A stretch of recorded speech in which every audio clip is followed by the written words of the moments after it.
The handcuffs clicked shut around her wrists in front of 40 witnesses, and nobody said a word. That was the part that would stay with her. Not the cold metal, not the captain's smirk, not the way the other nurses dropped their eyes to the floor the second he reached for his belt. It was the silence. 40 people standing in a hospital corridor, patients in gowns leaning out of doorways, orderlies frozen mid-step, and not one of them said a single word in her defense. Captain Derek Voss had her badge number memorized before he even walked through the door. He'd come prepared. He'd come enjoying himself. And Nurse Mara Calloway, 7 years of emergency medicine, 2 combat deployments she'd never once mentioned to anyone at Coastal View Medical Center, stood with her hands behind her back and her jaw set and let him snap those cuffs shut, because she knew something that Derek Voss, with his pressed uniform and his borrowed authority, did not. She knew exactly who was about to walk through that door. If you've made it this far, I want you to stay until the very end, because what happens next is going to leave you speechless. Hit that like button, follow along so you don't miss a single part, and drop a comment telling me what city you're watching from. I want to see how far this story travels. Now let's get into it. The morning had started the way bad days always do, quietly, with no warning, in the 10 minutes before everything fell apart. Mara had been on hour 11 of a 12-hour shift when the call came through that a pediatric patient in Bay 4 had been administered the wrong dosage of a blood thinner. Not a near miss. Not a notation in the chart. The child had already shown early signs of internal bleeding, and the attending on-duty doctor, Franklin Weiss, was demanding a full incident review before anyone touched another order. Mara had been the one to catch it. She'd been the one to flag it 2 days ago, actually. A written notation in the system, a verbal report to charge nurse Donna Kells, and a formal email to the department head, Dr. Sylvia Marsh, with a subject line that read, "Urgent. Medication reconciliation. Failure. Pediatric ward." The email had been read. She'd seen the read receipt. Nobody had responded. That was Tuesday. This was Thursday. The child's name was Oliver. He was 6 years old and had been admitted for a routine tonsillectomy. When Mara checked his chart at 6:40 a.m., she already knew what she was going to find. The dosage error had been entered by a traveling nurse working a double shift with outdated protocol sheets. Outdated because the pharmacy software had been updated 3 weeks ago, and administration had never bothered to push the revised medication cards to the floor staff. She'd flagged that too, also ignored. Dr. Weiss? She'd found him in the break room with his coffee going cold and his reading glasses pushed up on his forehead. "Oliver Tran, Bay 4. I need you to look at this right now." He looked. He went very still. "How long has he been showing symptoms?" Night nurse documented the bruising at 4 a.m., wrote it off as IV infiltration. Weiss set the coffee down. He didn't say anything for a moment, just stared at the tablet in his hands like the numbers might rearrange themselves into something less serious. "Get me hematology, now, and put a hold on his orders until I've reviewed every entry since admission." "Already done." She handed him a printed summary. She'd prepared it before she came to find him, because that was how she operated. You didn't show up to a problem without the map. "I also need you to know that I reported the protocol gap on Tuesday. I have the email chain if you need it." Weiss looked at her over the top of his glasses. He was a good doctor. He wasn't a coward, exactly, but he understood the politics of this building better than most, and sometimes those two things pulled in opposite directions. Let's focus on Oliver first. I am focused on Oliver. I'm also telling you there are 11 other pediatric patients whose medication reconciliation may have been affected by the same gap. That was the moment the morning broke open. By 8 o'clock, Mara had identified 3 additional dosage discrepancies across 2 floors. By 8:30, she'd handed Donna Kells a 5-page summary of every patient affected, every protocol failure, and every prior report she'd filed.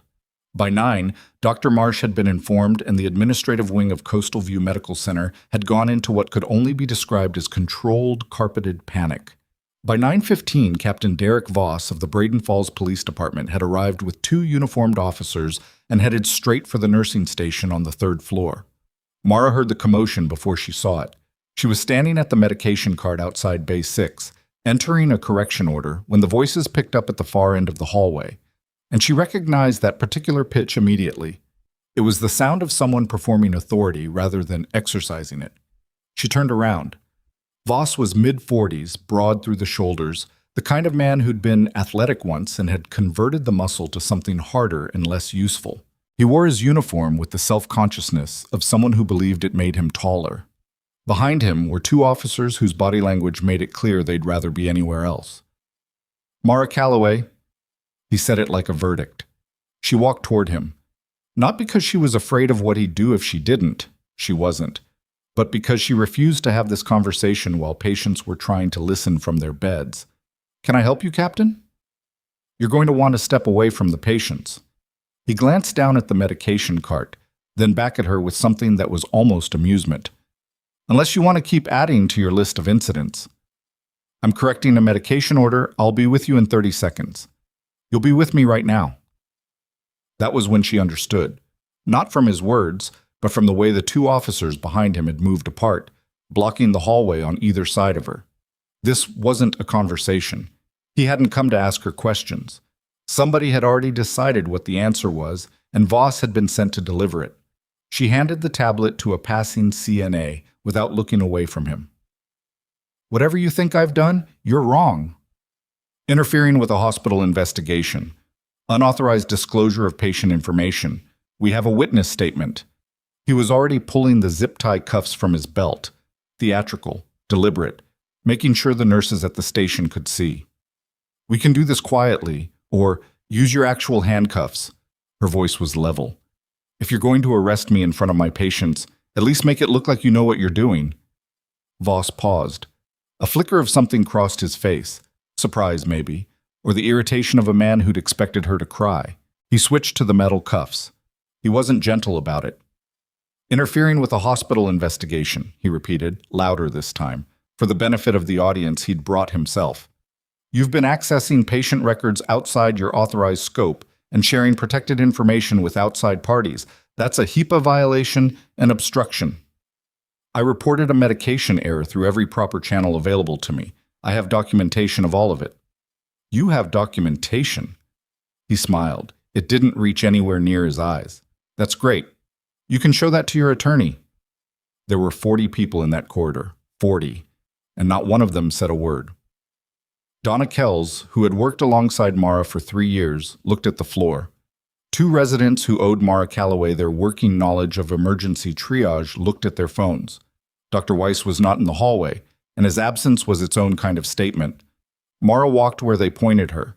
She kept her back straight and her face neutral, and she did not look back at the nursing station, because if she looked back, she would see all those dropped eyes, and that would be the thing that actually broke her, and she refused to break in this hallway, in front of this man. They took her through the main lobby. Voss made sure of that. Patients in the waiting area looked up from their phones. A mother with a toddler on her lap stared. Two elderly men in the row nearest the door watched with the quiet horror of people who recognized something wrong when they saw it, but didn't know what they were supposed to do about it. The automatic doors slid open and the morning air hit her face. Late April, still cool, faintly salt-tinged because Braden Falls sat close enough to the water that the breeze always carried it.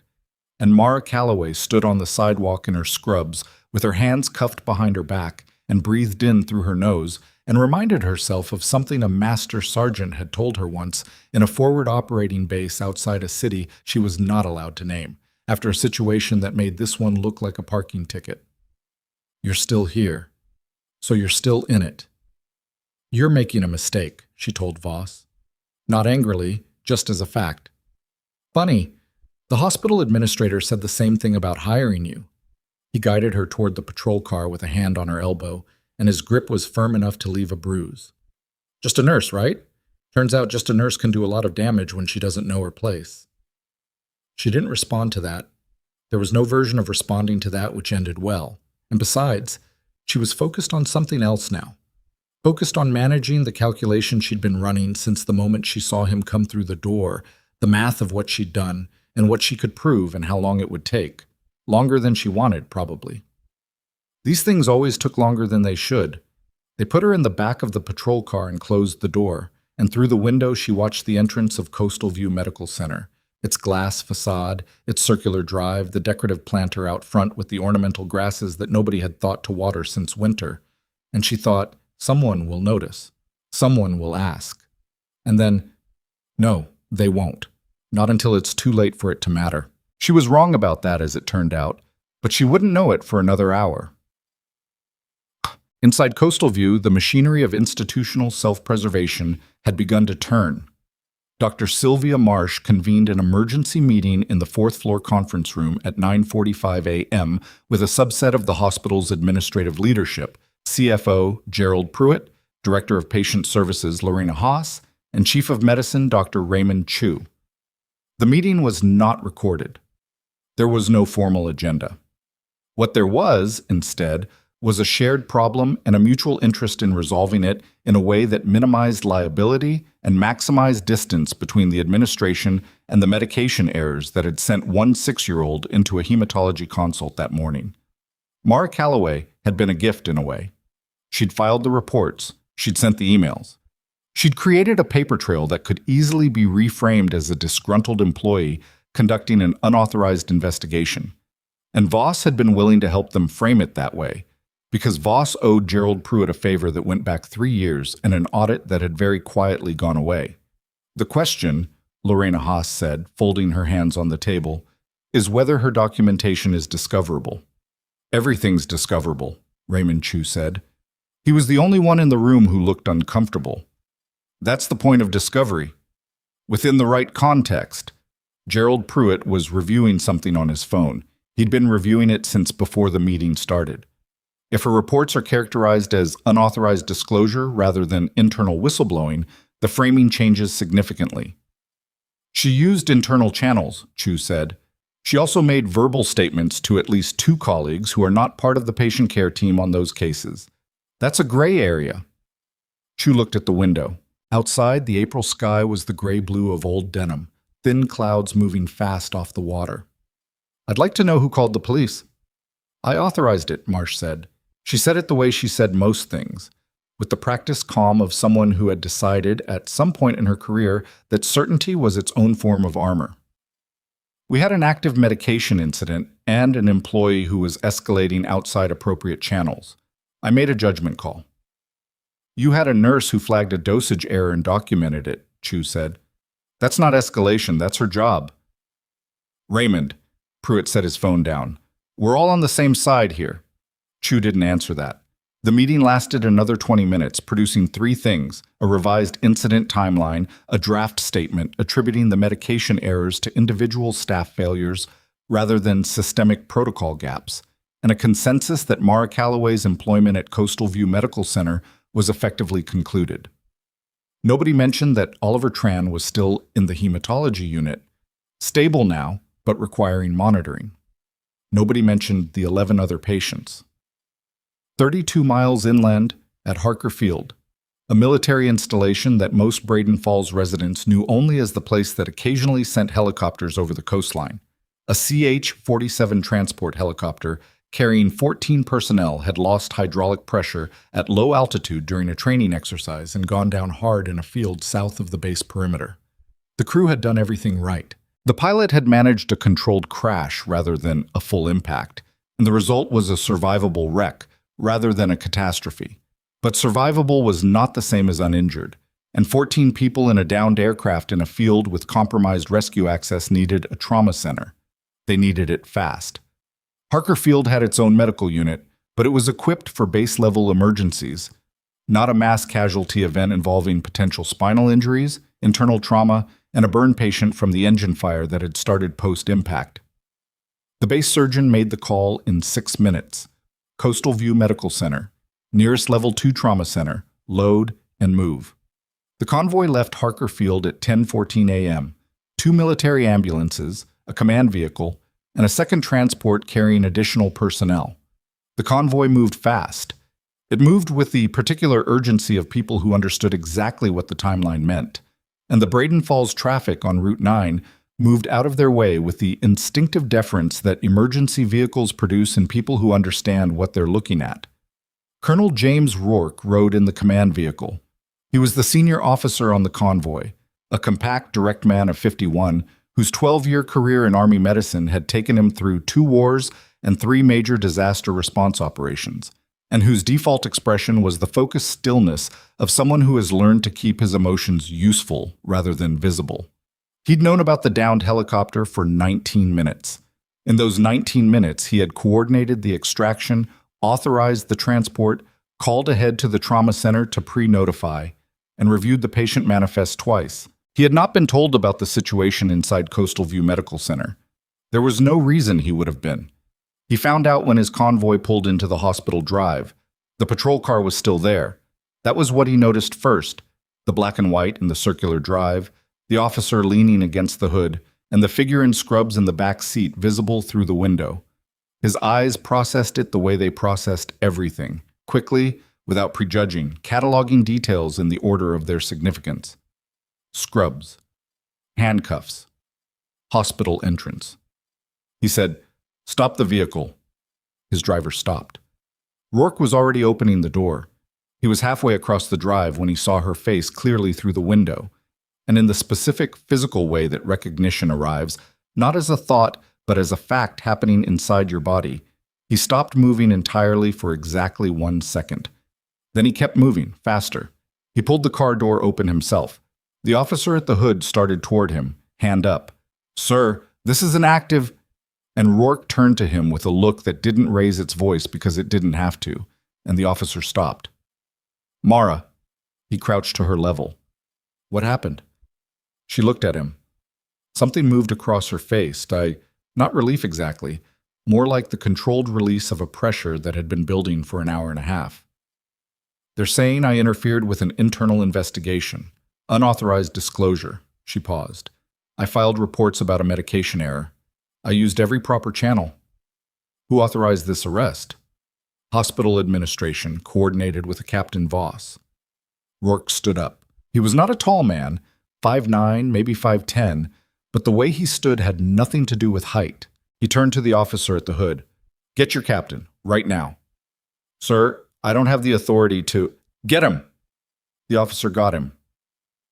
Derek Voss came out of the hospital lobby with the slightly too quick stride of a man who'd been told there was a problem and hadn't fully understood yet what kind of problem it was. He saw the military convoy. 5 vehicles, uniformed personnel moving toward the trauma bays with stretchers, and then he saw Rourke, and he slowed slightly. "Colonel," he put the courtesy in his voice if not in his posture, "this is a police matter. I understand you have casualties incoming, and we're happy to... Why is this officer under arrest?" "She's being detained in connection with an obstruction and disclosure violation. Hospital administration requested..." "Her name," Rourke said, "is Captain Mara Calloway. Retired. She completed 2 deployments as a forward surgical team nurse before transitioning to civilian medicine, and she holds a commendation for her actions during a mass casualty event that I personally supervised." He let that land. "Now explain to me why you have a decorated military veteran in handcuffs outside a hospital she works in." Voss opened his mouth, closed it, opened it again. "Because someone asked you to," Rourke finished, "and you didn't ask the right questions first." He looked back at the patrol car. "Release her." "I'm not sure I have the authority to..." "Captain Voss." The way Rourke said it wasn't loud. It was something quieter than loud, and considerably more effective. "I have 14 injured service members arriving at this facility in approximately 4 minutes. That trauma department is about to need every competent medical professional it has. If you want to explain to the families of those soldiers why you kept the most experienced trauma nurse in this building sitting in a patrol car during a mass casualty response, I will make sure you have that opportunity. In full. With documentation." He paused. "Release her." The cuffs came off. Mara stepped out of the car and rolled her wrists once, not dramatically, just working out the stiffness, and looked at Rourke with the direct, practical expression of someone who had already moved on from the indignity because there was work to do. "How many?" she asked. 14. Mix of trauma, 1 burn, at least 2 I'm worried about for spinal involvement. We had a flight surgeon with the convoy, but he's been managing en route, and he's running on fumes." "Walk me in," she said. "I need to know what you know before they come through the door." And she walked back into Coastal View Medical Center, past Voss, past the ornamental grasses, through the automatic doors, and the hospital she'd been escorted out of 47 minutes ago received her back the way buildings receive weather, without comment, without apology, simply as a fact. The lobby staff stared. She didn't look at them. She was already working. The first two ambulances came through the trauma bay doors at 10:22 a.m., and the quiet, creeping dysfunction that had been Coastal View's normal that morning became something else entirely. There were people on gurneys. There were uniformed personnel with blood on their boots walking alongside them. There was noise, the compressed, functional noise of emergency medicine. Vital signs called out, IV lines being established, names and trauma codes moving through the air like radio traffic. And into that noise walked Mara Calloway, her hospital badge still clipped to her left pocket, her handcuffs marks still visible on her wrists, and she opened her mouth and started organizing it. Bay 1, suspected thoracic trauma. Let's get a chest x-ray running before he's even transferred. Bay 2, what's her pressure? A paramedic called out a number. She's compensating, watch her. Bay 3, I need the burn cart and I need someone from plastics page now, not in 10 minutes, right now, Imat. Dr. Weiss appeared at the edge of the trauma bay. He'd come down from wherever he'd been when Voss was in the building, and the expression on his face was a complicated mix of relief and something closer to shame, though he wasn't the type to say so directly. Calloway? He fell in beside her. I didn't know they were going to... I know, she said, and her tone was not forgiving or unforgiving, simply factual, because this was not the moment and there would be time later or there wouldn't be. Bay 7. I need a neurosurgeon on standby. We have a patient with cervical tenderness and mechanism of injury consistent with flexion extension. Don't move him until we have imaging. She turned to the charge nurse who'd appeared on her left.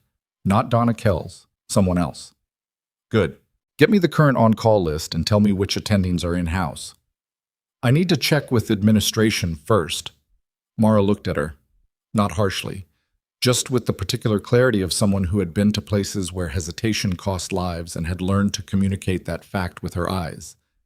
There are 14 injured military personnel in this department and 3 of them are critical. When you find administration, tell them I said that. The charge nurse got the on-call list. For the next 90 minutes, Mara Calloway did what she had been trained to do in conditions that had nothing in common with a clean suburban hospital. She triaged, she prioritized, she delegated with the precision of someone who understood both the medicine and the logistics, who knew that the right instruction to the right person at the right moment was as important as any clinical intervention. She did not raise her voice. She did not hesitate. She moved through the trauma bay like she owned it, and the staff moved with her, and the patients, her patients, all of them now, responded to that steadiness the way people in crisis always respond to someone who is genuinely not afraid. Colonel Rourke stood at the edge of the bay for a while, watching. He had seen Mara Calloway work before. He knew what he was looking at, but there was something particular about watching her here, in this building, with the marks on her wrists not yet faded, that he found himself unable to fully articulate, even to himself. Outside, in the administrative wing, Dr. Sylvia Marsh was on the phone. The call was not going the way she'd expected. The person on the other end was an attorney, Coastal View's counsel, a firm from Raleigh that specialized in healthcare liability, and what he was telling her, in the careful, measured language of someone who understood exactly how bad this was that the situation with the medication errors and the employee detention and now a military mass casualty response had combined into something that could not be contained the way she'd planned to contain it. You have documentation of prior reports? The attorney said. She filed something on Tuesday. We're reviewing whether... Dr. Marsh. A pause. If a nurse filed documented reports about a protocol failure 2 days before a pediatric patient experienced a medication-related adverse event, and those reports were not acted on, the question is not whether that documentation is discoverable. It is. The question is how it's going to look when it is discovered. Another pause. It's going to look exactly like what it is. Marsh set her phone down on her desk and looked at the wall. Down the hall, in Gerald Pruitt's office, Pruitt was having a different but parallel conversation. This one with Captain Derek Voss, who had come inside after the military personnel had taken over the drive and whose confidence had quietly drained out of him over the last hour in ways that were now becoming visible in his posture. The colonel asked specifically about her military service, Voss said. He was standing. Pruitt had not offered him a chair. She served. She has a record. Apparently she was something called a forward surgical team nurse. I don't know exactly what that means, but he said it like it meant something. It means she performed surgery-adjacent procedures in active combat zones, Pruitt said, staring at his computer screen. He'd been searching in the 20 seconds since Voss told him. It means she is not, in any legal or professional sense, just a nurse. The words hung in the room. Voss had said them. Mara had told him he was making a mistake. He'd said, just a nurse. He had said it in front of 40 witnesses, in a hospital corridor with a camera at each junction, and now a military colonel knew her name and her service record, and had watched Derek Voss put handcuffs on her wrists. Gerald, Voss said. His voice had gone careful and quiet in the way that voices do when people are beginning to calculate rather than simply act. I need to know that the department has this handled. The agreement was that this was a clean documented case. Interference, disclosure. The agreement, Pruitt said, was made before I knew she had a military record and before a colonel with the U.S. Army started asking questions in my lobby. He finally looked up from the screen. Derek, I think you need to talk to your union rep. The silence between them was the kind that closes doors. In Bay 7, the soldier with the cervical tenderness waits a young sergeant named Torres, 24 years old, who'd been conscious and frightened and telling everyone he was fine since they loaded him into the ambulance, had just come back from imaging. Mara stood at the light box with the radiologist on call, looking at the scan, and the breath she didn't let out was the only sign of what she was seeing. C4 to C5, the radiologist said quietly.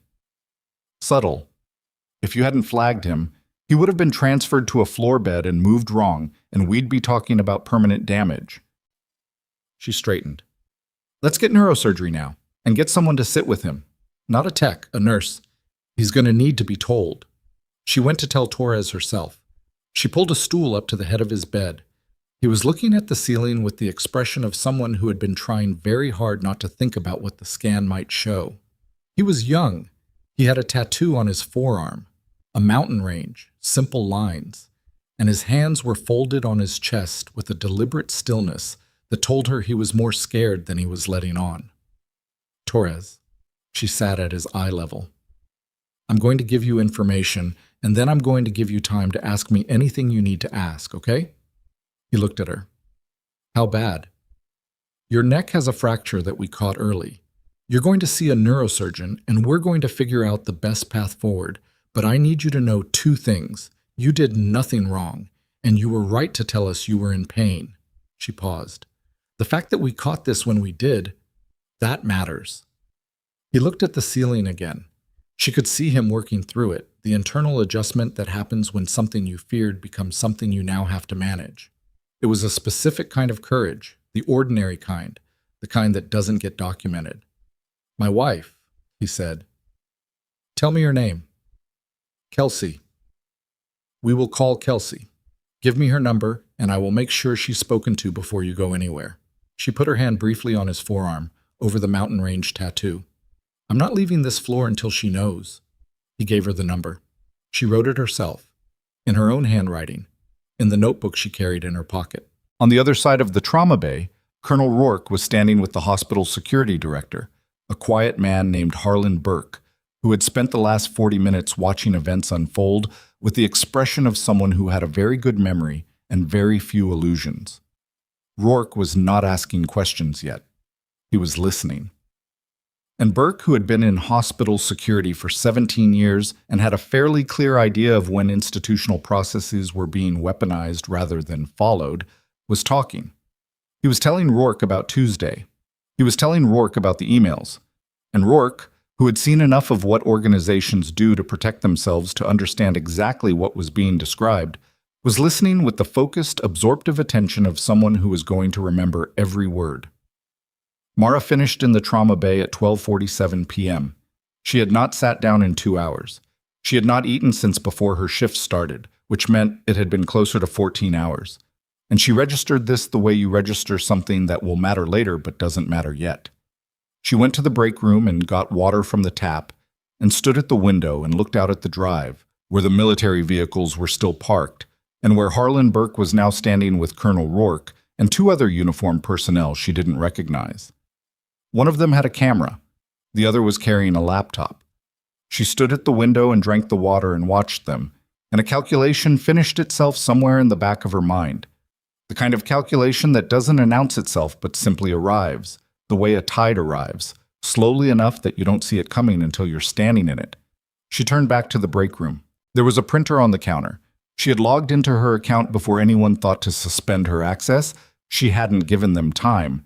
And the email chain from Tuesday was printing, 7 pages, in reverse chronological order, showing every report she'd filed and every non-response she'd received. She collected the pages. She stapled them in the corner. She went to find Colonel Rourke. She found him in the corridor outside the trauma bay, and he saw her coming and held up one hand to the people around him in the universal gesture for one moment and walked to meet her halfway. She handed him the pages without preamble. He took them. He read the first 2 pages on the spot, standing in the corridor, and his expression didn't change in any visible way, but something behind his eyes went very still. The particular stillness of someone whose assessment of a situation has just been confirmed rather than surprised. "You filed these Tuesday," he said. "Read receipt at 11:40 a.m. from Dr. Marsh's account." He looked up. "Who else has copies of this?" "Me," she said. "Now you." She paused. "And the hospital system server, which neither Dr. Marsh nor Gerald Pruitt controls." Rourke held the pages for a moment. Outside, through the window at the end of the corridor, the convoy vehicles sat in the afternoon light, government plates catching the sun. He said, "I'm going to make some calls." She said, "I know." And then, because she had been on her feet for 15 hours and her wrists ached and there was a soldier named Torres whose wife needed to be called, she turned and went back to work. She was 20 feet down the corridor when Rourke's voice came after her. Not loud, not for the benefit of an audience, just clearly and with the simple directness of a man who meant it. "Calloway." She stopped, looked back. "Good work today?" She held his gaze for 1 second, nodded once, turned and kept walking. Behind her, Rourke pulled out his phone. The first call he made was to the base judge advocate. The second call went somewhere she couldn't see from where she was standing, somewhere with a different area code and a different chain of command, and whatever he said in that call made the person on the other end go very quiet for a long moment before answering. Mara didn't hear any of it. She was at the nurse's station, looking up Kelsey Torres's number, holding a pen. But in Gerald Pruitt's office, 2 floors up, his computer had just received a calendar invitation, automatically generated, subject line reading, "Record Preservation and Evidence Hold Notice. Coastal View Medical Center." From a sender address that wasn't a person, but a department, one that had the authority to freeze every server in the building if it chose to, and whose involvement in a case generally meant that the case was no longer something you could quietly make go away. Pruitt read the email. He read it twice. Then he sat very still in his expensive chair in his expensive office and thought about every decision he'd made since Tuesday morning, and the particular quality of his silence was the silence of a man who has just realized, in a way that can't be undone, that the nurse he'd handed to the police was not the problem. He was. Pruitt read the email a 3rd time, as if repetition might change what it said, and then he closed his laptop and did not open it again. The afternoon moved in the way that afternoons move inside institutions under pressure. Not slowly exactly, but with the particular thickness of time when everyone in a building knows something is wrong and nobody is saying it out loud yet. The regular rhythms of Coastal View continued on the floors above. Call lights answered, medications administered, charts updated. The machinery of a hospital doesn't stop for its own internal disasters, and the nurses who hadn't been in the 3rd floor corridor that morning went about their shifts without knowing that 2 floors down, in the administrative wing, the people responsible for this building were sitting in their offices conducting the private arithmetic of self-preservation. Mara knew none of this. She was in the family waiting room outside the trauma bay, sitting across from a young woman named Kelsey Torres, who had driven 40 minutes from the base in 17 minutes and arrived with her jacket inside out and her hair still in a sleep braid, because her husband had called her himself. Mara had handed him the phone after dialing. And whatever he'd said in those 3 minutes had told her everything except the part about the fracture, because that part he'd needed Mara's help to say. Kelsey was 22. She had the focused, dry-eyed expression of someone who was managing terror by concentrating very hard on information. She'd asked 4 questions so far, each one more specific than the last, and Mara had answered each one directly without softening anything, because she'd learned a long time ago that what frightened people needed most was not reassurance but clarity. "So the surgery," Kelsey said. Do they do it now or do they wait?" "The neurosurgeon is reviewing the imaging right now. The fracture is stable, which is good. It means we have time to make the right call rather than the fast one. But I won't tell you it's not serious, because it is." Mara leaned forward, elbows on knees. "What I can tell you is that we caught it. That is the whole game in this situation. We caught it." Kelsey looked at her hands. She had a thin gold ring on her right hand that she turned with her thumb, once, twice. He said you were the one who listened to him. He told me he was in pain. I believed him. The guy in the ambulance told him he was probably just shaken up. Paramedics work with incomplete information. He made a reasonable call on incomplete information. She said it without judgment, because it was true, and because blame wasn't useful here. The imaging told a different story. Kelsey looked up. She had dark circles under her eyes that suggested she'd been running on short sleep for longer than just today, the baseline exhaustion of someone whose partner had been in training cycles for months. "Are you the doctor?" "Nurse. Emergency. I've been here 7 years. She paused, then added, because it seemed relevant and because Kelsey deserved the full picture. "I also spent time as a combat nurse.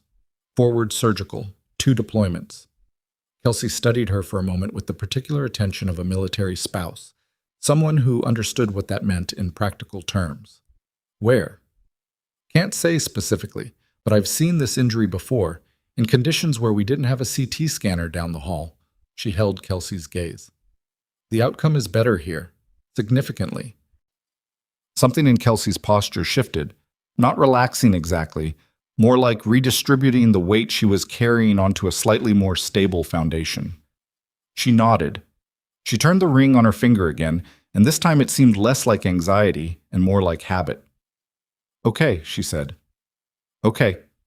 Mara left her with the neurosurgery resident's direct number and the name of the patient advocate on duty, and she walked back through the trauma bay and out into the main corridor and stood for a moment with her back against the wall, eyes closed, breathing through her nose. Her shift had technically ended 2 hours ago. She stayed. Done. Colonel Rourke had set up a temporary operations space in the hospital's second conference room. Not the 4th floor one where Marsh had held her meeting that morning, but a smaller room on the 2nd floor normally used for continuing education sessions, which had a projector screen and a long table and enough electrical outlets for the equipment his team had begun bringing in from the convoy vehicles. Nobody from hospital administration had told him he could use it. Nobody from hospital administration had told him he couldn't, because nobody from administration had been willing to come downstairs and have that conversation.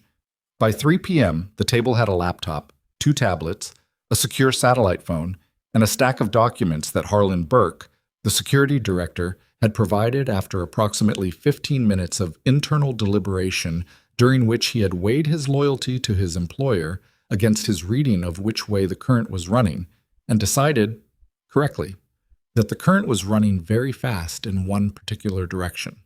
Burke had given Rourke access to the building's internal camera footage going back 72 hours. He'd done it without being asked twice. He'd done it, Mara would learn later, because he'd been the one to show Mara how to file internal reports when she first started at Coastal View, and he remembered it clearly. She'd come to him with a question about the incident reporting portal, and he'd walked her through it, and she'd thanked him and asked one follow-up question about record retention timelines, and he'd thought at the time, this one pays attention. He'd been right. He just hadn't imagined it would matter in this particular way. The footage from Tuesday showed Mara at the nursing station entering the report. It showed the timestamp. It showed the adjacent server activity, Dr. Marsh's email account opening the notification, the read receipt generated automatically, the file sitting in her inbox unactioned for 41 hours. It also showed, from the angle of the 4th floor administrative corridor camera, Gerald Pruitt and Derek Voss entering Pruitt's office together at 8:17 a.m. on Thursday, 45 minutes before Voss arrived at the nursing station with handcuffs. Rourke watched the footage without expression. The person beside him, a woman in civilian clothes who had arrived in a separate vehicle 20 minutes after the convoy, who had introduced herself only by a title Mara had not caught from across the corridor, made notes in a small green notebook with the shorthand efficiency of someone who took a great many notes in a great many rooms. "The email from the records preservation notice," Rourke said. "Has it been acknowledged?" "Read, not acknowledged." The woman didn't look up from her notebook. "They're hoping if they don't respond, it doesn't count. It counts." "What's the timeline?" "Federal Records hold is active as of 2 hours ago. They can't delete, archive, or alter anything in the system without triggering an automatic flag." She finally looked up. "The flag goes to us." Rourke picked up one of the printed pages from Mara's email chain and looked at it again, though he'd already read it twice. "She filed this 2 days ago," he said. It wasn't a question. It was the particular repetition of someone letting the weight of something settle. "Through every proper channel, documentation's clean, timestamps are clean." The woman paused. "If anything, it's too clean." Whoever advised administration that this arrest would hold didn't account for the fact that a military mass casualty event would bring federal eyes to the building within 6 hours. Nobody planned the helicopter going down. No, they planned everything else and got unlucky on the timing. She closed the notebook. "Captain Voss is going to have a very difficult week." Voss was not having a difficult week yet. He was having a difficult afternoon, which is different. A difficult afternoon still has the theoretical possibility of resolution. He'd driven to the station, changed out of his uniform into street clothes for reasons he didn't fully examine, and was sitting in his car in the station parking lot with his phone in his hand, moving between 2 names in his contacts list, his union rep and his personal attorney. He'd called neither yet. He'd been in the lot for 34 minutes. The problem, which he was in the process of fully grasping for the first time, was that he had made all of his decisions this morning based on Gerald Pruitt's assurance that the case was clean and the documentation would support the arrest. He had not independently verified. He had taken Pruitt's word and acted on it, which was not technically illegal, but which would look, in retrospect, like something considerably more deliberate than it had been. The arrest itself, that was the part his brain kept circling. He'd used the word obstruction. He'd said unauthorized disclosure. He'd said interfering with the hospital investigation, and he'd said it loudly, in front of witnesses, in front of patients, while she was standing there in her scrubs telling him calmly that he was making a mistake. Just a nurse. He'd said that too. He hadn't even thought about it before he said it. It had come out of his mouth the way things come out when you're performing for an audience rather than thinking. And the audience had been the hallway, and he'd wanted her to look smaller than she did. She hadn't looked smaller. That was the thing that was sticking with him now, in the parking lot, in the wrong clothes. She had looked at him with exactly the same expression the whole time, not angry, not afraid, not even particularly surprised. And that expression was doing something to his memory of the morning that he couldn't stop. He called the attorney first. The attorney listened, said very little. Said, "Who else was in the room when Pruitt gave you the assurance?" Voss thought about it. "His assistant was in the office when I first arrived. She left before we talked specifics." "Anyone else?" "No." A pause. Long enough that Voss understood the silence was informative. "Derek, I'm going to need to see everything you have in writing from Pruitt before we have a real conversation. Do you have anything in writing?" Voss thought about it. Pruitt had called him. They'd talked by phone Tuesday evening and again Wednesday morning. Nothing in writing. Nothing that Voss had asked to be put in writing, because when Gerald Pruitt, CFO of Coastal View Medical Center, a man who had helped make certain professional difficulties quietly disappear for Voss 3 years ago, called and said he needed a favor. "You didn't ask for paperwork. That was the whole point." "No," Voss said. "Nothing in writing." Another pause, then, "Call me back when you're ready to talk about options." The attorney hung up. Voss sat in the parking lot a while longer.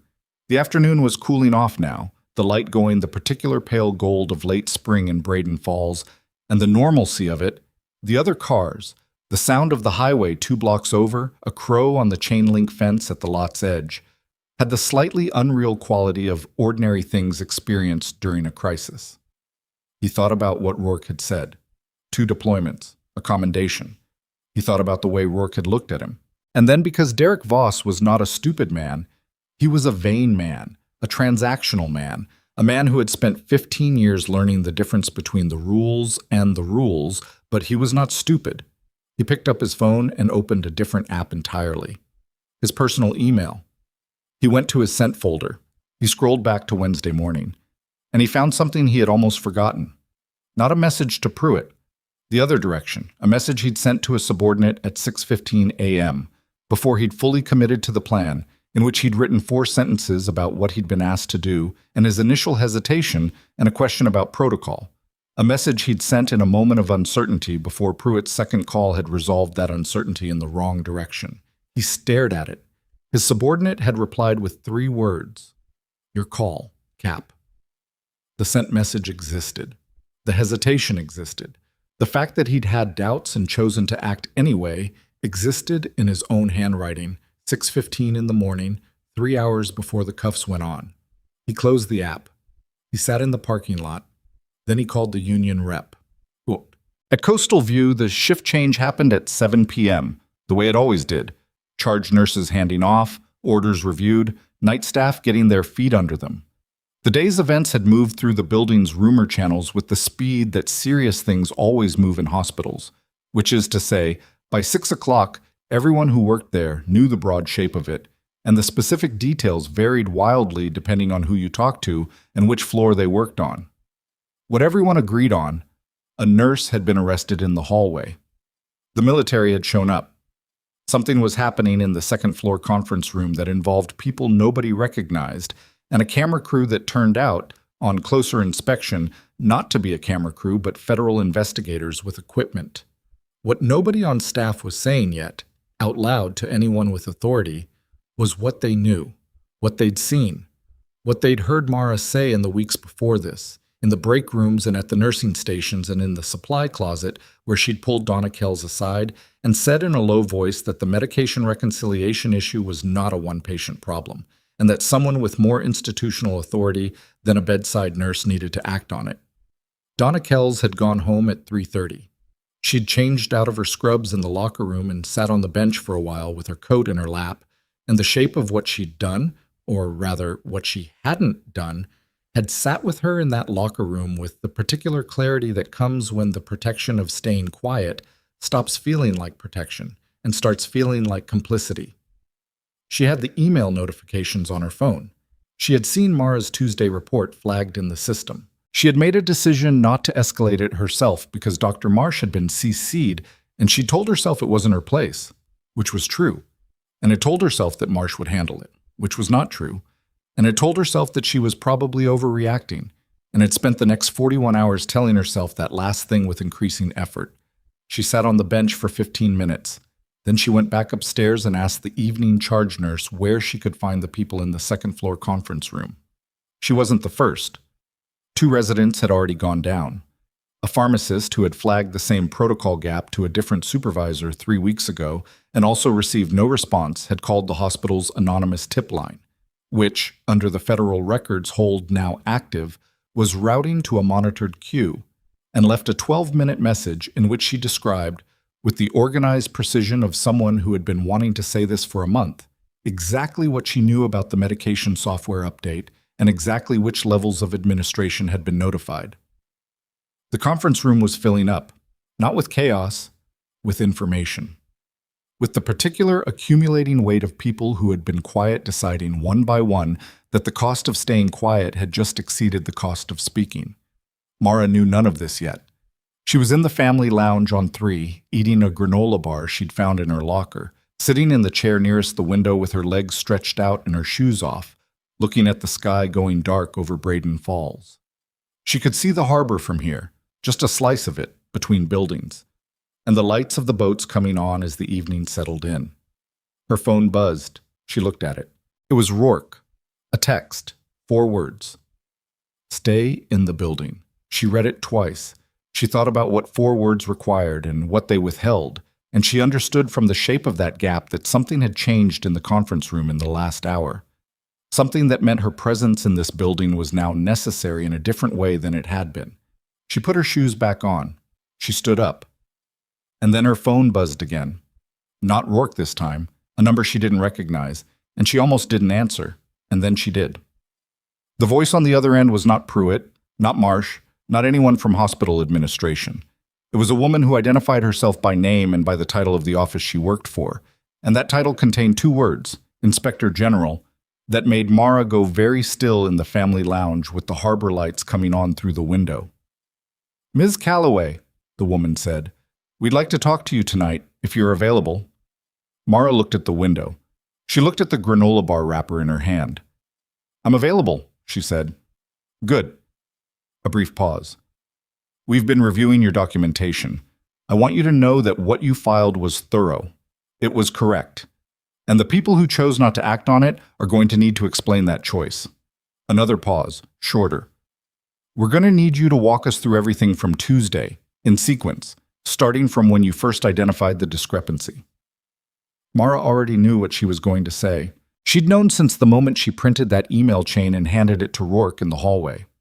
Known that the story she told next was not going to be told to one person, but to a room, and that the room was going to matter, and that she was going to need to tell it exactly as it happened, without editorializing, without anger, just the facts in their sequence, because facts in their sequence were the most devastating thing she had. She said, "I'll need about 20 minutes to write out a timeline, so I don't have to rely on memory for the timestamps." The woman on the phone said, "Of course." And in the administrative wing on the 4th floor, Gerald Pruitt's computer screen was doing something it had not done before. The records preservation hold had triggered a secondary protocol, and every outgoing email from his account, everything sent in the last 6 hours, every draft saved, every deleted item moved to archive, had been automatically copied to an external federal server that he had no access to and no way to reach.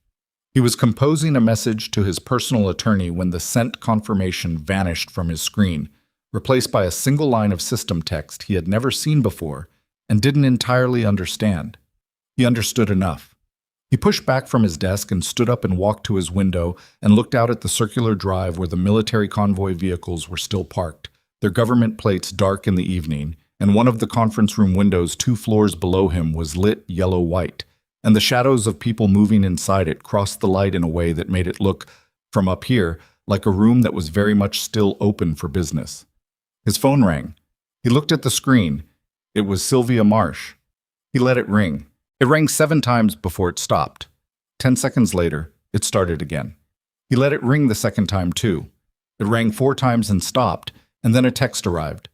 Marsh's name, 2 words, "Call me."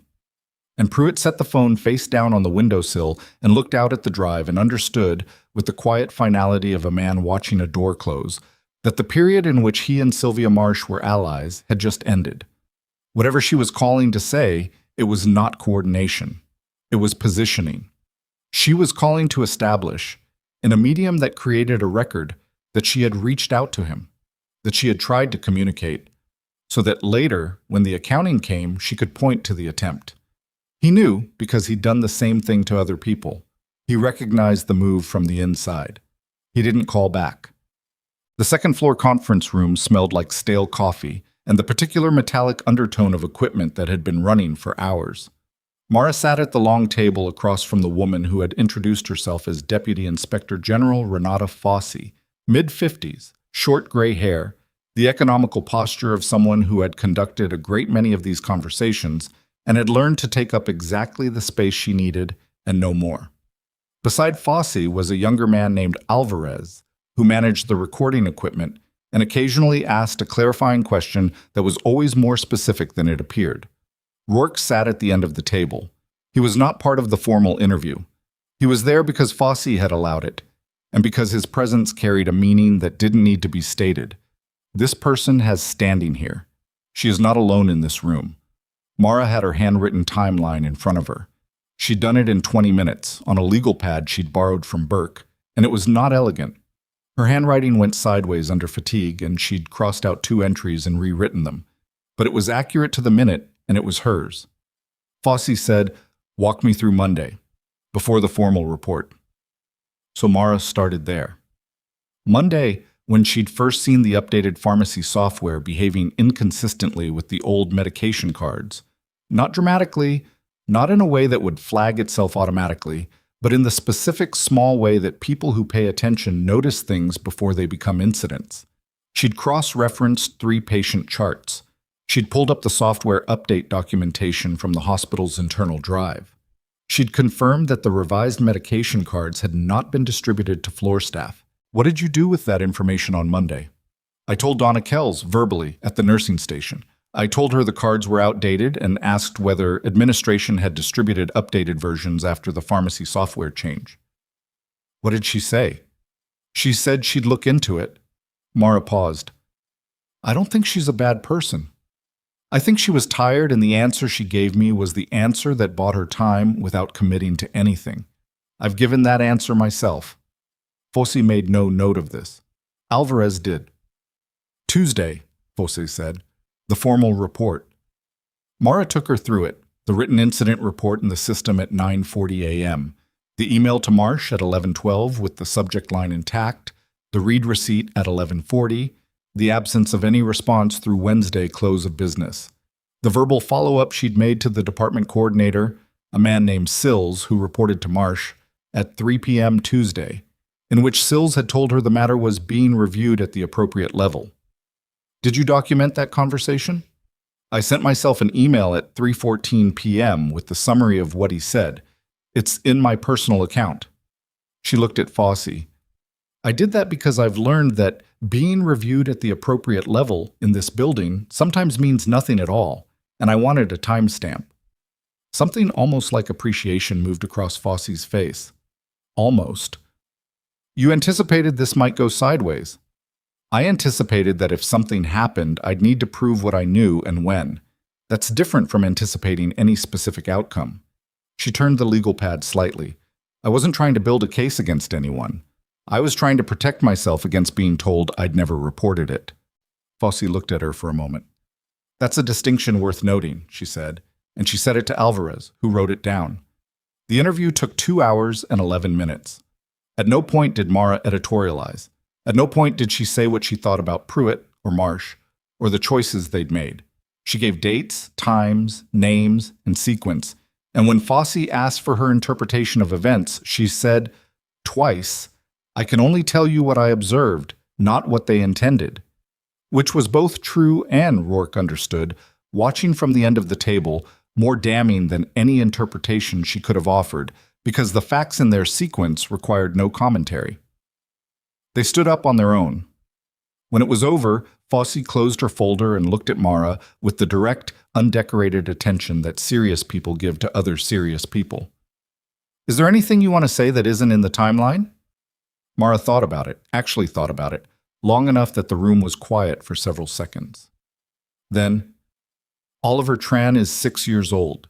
He had a tonsillectomy scheduled, and he's spending his week in hematology because nobody acted on a report that was filed 72 hours before he presented with symptoms. I want whatever happens next to actually prevent that from happening to the next kid. I don't care who goes first in terms of accountability. I care about the outcome." Fossey held her gaze. "Noted," she said, and she meant it. The neurosurgery team operated on Sergeant Torres at 8:40 p.m. The procedure was technically precise and went the way. Technically precise procedures go when everyone in the room knows exactly what they're doing and nobody tries to make it more complicated than it is. Not perfectly, because no surgery is perfect, but correctly, with the specific correctness of practiced hands working a known problem. Mara was not in the OR. She had no reason to be. But she checked in with the attending afterward, in the corridor outside the surgical suite, and he told her the stabilization had gone as expected, and Torres was in recovery and would need weeks of follow-up and physical therapy before anyone could make projections. But the alternative, the version where no one caught the cervical fracture, had been a very different conversation. "You flagged him fast," the attending said. "He was still in his surgical cap. Paramedic report said cervical tenderness and wrote it as musculoskeletal. If he'd been moved wrong in the first 4 hours..." "I know," Mara said. "Good catch." She nodded. She did not say thank you the way you say it when you're accepting a compliment, because it didn't feel like a compliment. It felt like a statement of what had been at stake, and those weren't the same thing. She texted Kelsey Torres. Surgery went well. He's in recovery. You can see him in about an hour. Kelsey's response came in 40 seconds. A string of words that weren't quite sentences, the syntax of someone crying while typing, which was its own kind of communication and required no reply. Mara pocketed her phone and went back downstairs. The night shift had found its rhythm by 9 p.m., and the trauma bay had quieted from the afternoon's intensity to the lower-grade controlled urgency of overnight emergency medicine. 8 of the 14 military personnel had been stabilized and were in monitored beds. 3 had been transferred to higher-level surgical care at the County Trauma Center, 30 miles east. Injuries beyond what Coastal View was equipped for, a fact that had been a source of some tension in the afternoon, but was now simply a logistical reality. 2 were in ICU under observation. Torres was in recovery. The 14th, the burn patient, a staff sergeant named Wyatt, who had been closest to the engine at the moment of the post-crash fire, was the one Mara was worried about. He'd been in the burn unit since 2 p.m., sedated, with partial thickness burns across 20% of his upper body. He was stable in the technical sense, but burns were a long game, and stable on day 1 meant something very different than stable on day 7, and the night burn specialist who came on at 9 had the careful, measured optimism of someone who had learned to give prognosis in installments. She checked on Wyatt once, standing at the glass of the burn unit. She couldn't do anything in there that wasn't already being done. She stood at the glass for a while anyway. It was 10 past 9 when she heard the first raised voice from the administrative corridor. Not loud. She wouldn't have caught it from the nurse's station if the hall hadn't been quiet. But she knew that hallway, she knew its acoustics, she knew how sound carried from the administrative wing when the main corridor emptied out. And what she heard was the specific cadence of someone arguing with the particular desperation of a person who has run out of good options and is trying force of personality as a last resort. She didn't go toward it. She went back to the nurse's station and did what she'd been doing before, reviewing the overnight medication schedule for the military patients, checking that the orders Weiss had entered were correctly transcribed, the ordinary essential work of keeping people alive. Dr. Weiss appeared beside her at 9:20. He'd been in the building since that morning, she realized, had never actually left, which was not nothing, for a man who could have gone home and come back and claimed he hadn't been here for the bad part. The Torres surgery, he said, went well. He's in recovery. Good. He was quiet for a moment, looking at the schedule over her shoulder. Calloway. He stopped. Started again. I should have come down this morning, when Voss was here. She kept her eyes on the schedule. Yeah. I knew it was wrong. I know why you didn't. She finally looked at him. He was a 53-year-old man who had made a practical calculation in a difficult moment and was now living with it, which was a human thing to do and also a thing that had a cost. It doesn't change what happened, but I know why. He held her gaze for a moment. He looked, she thought, older than he had that morning, not in a physical way, in the way that certain days add something to you that doesn't come off at the end of the shift. Whatever they need from me, he said. Statement, documentation, whatever Fosse's office needs, I'll give it. Tell them what you know, in sequence. That's all they need. She turned back to the schedule. And go home. You've been here 16 hours. So have you. I'm aware. He left at 9:30.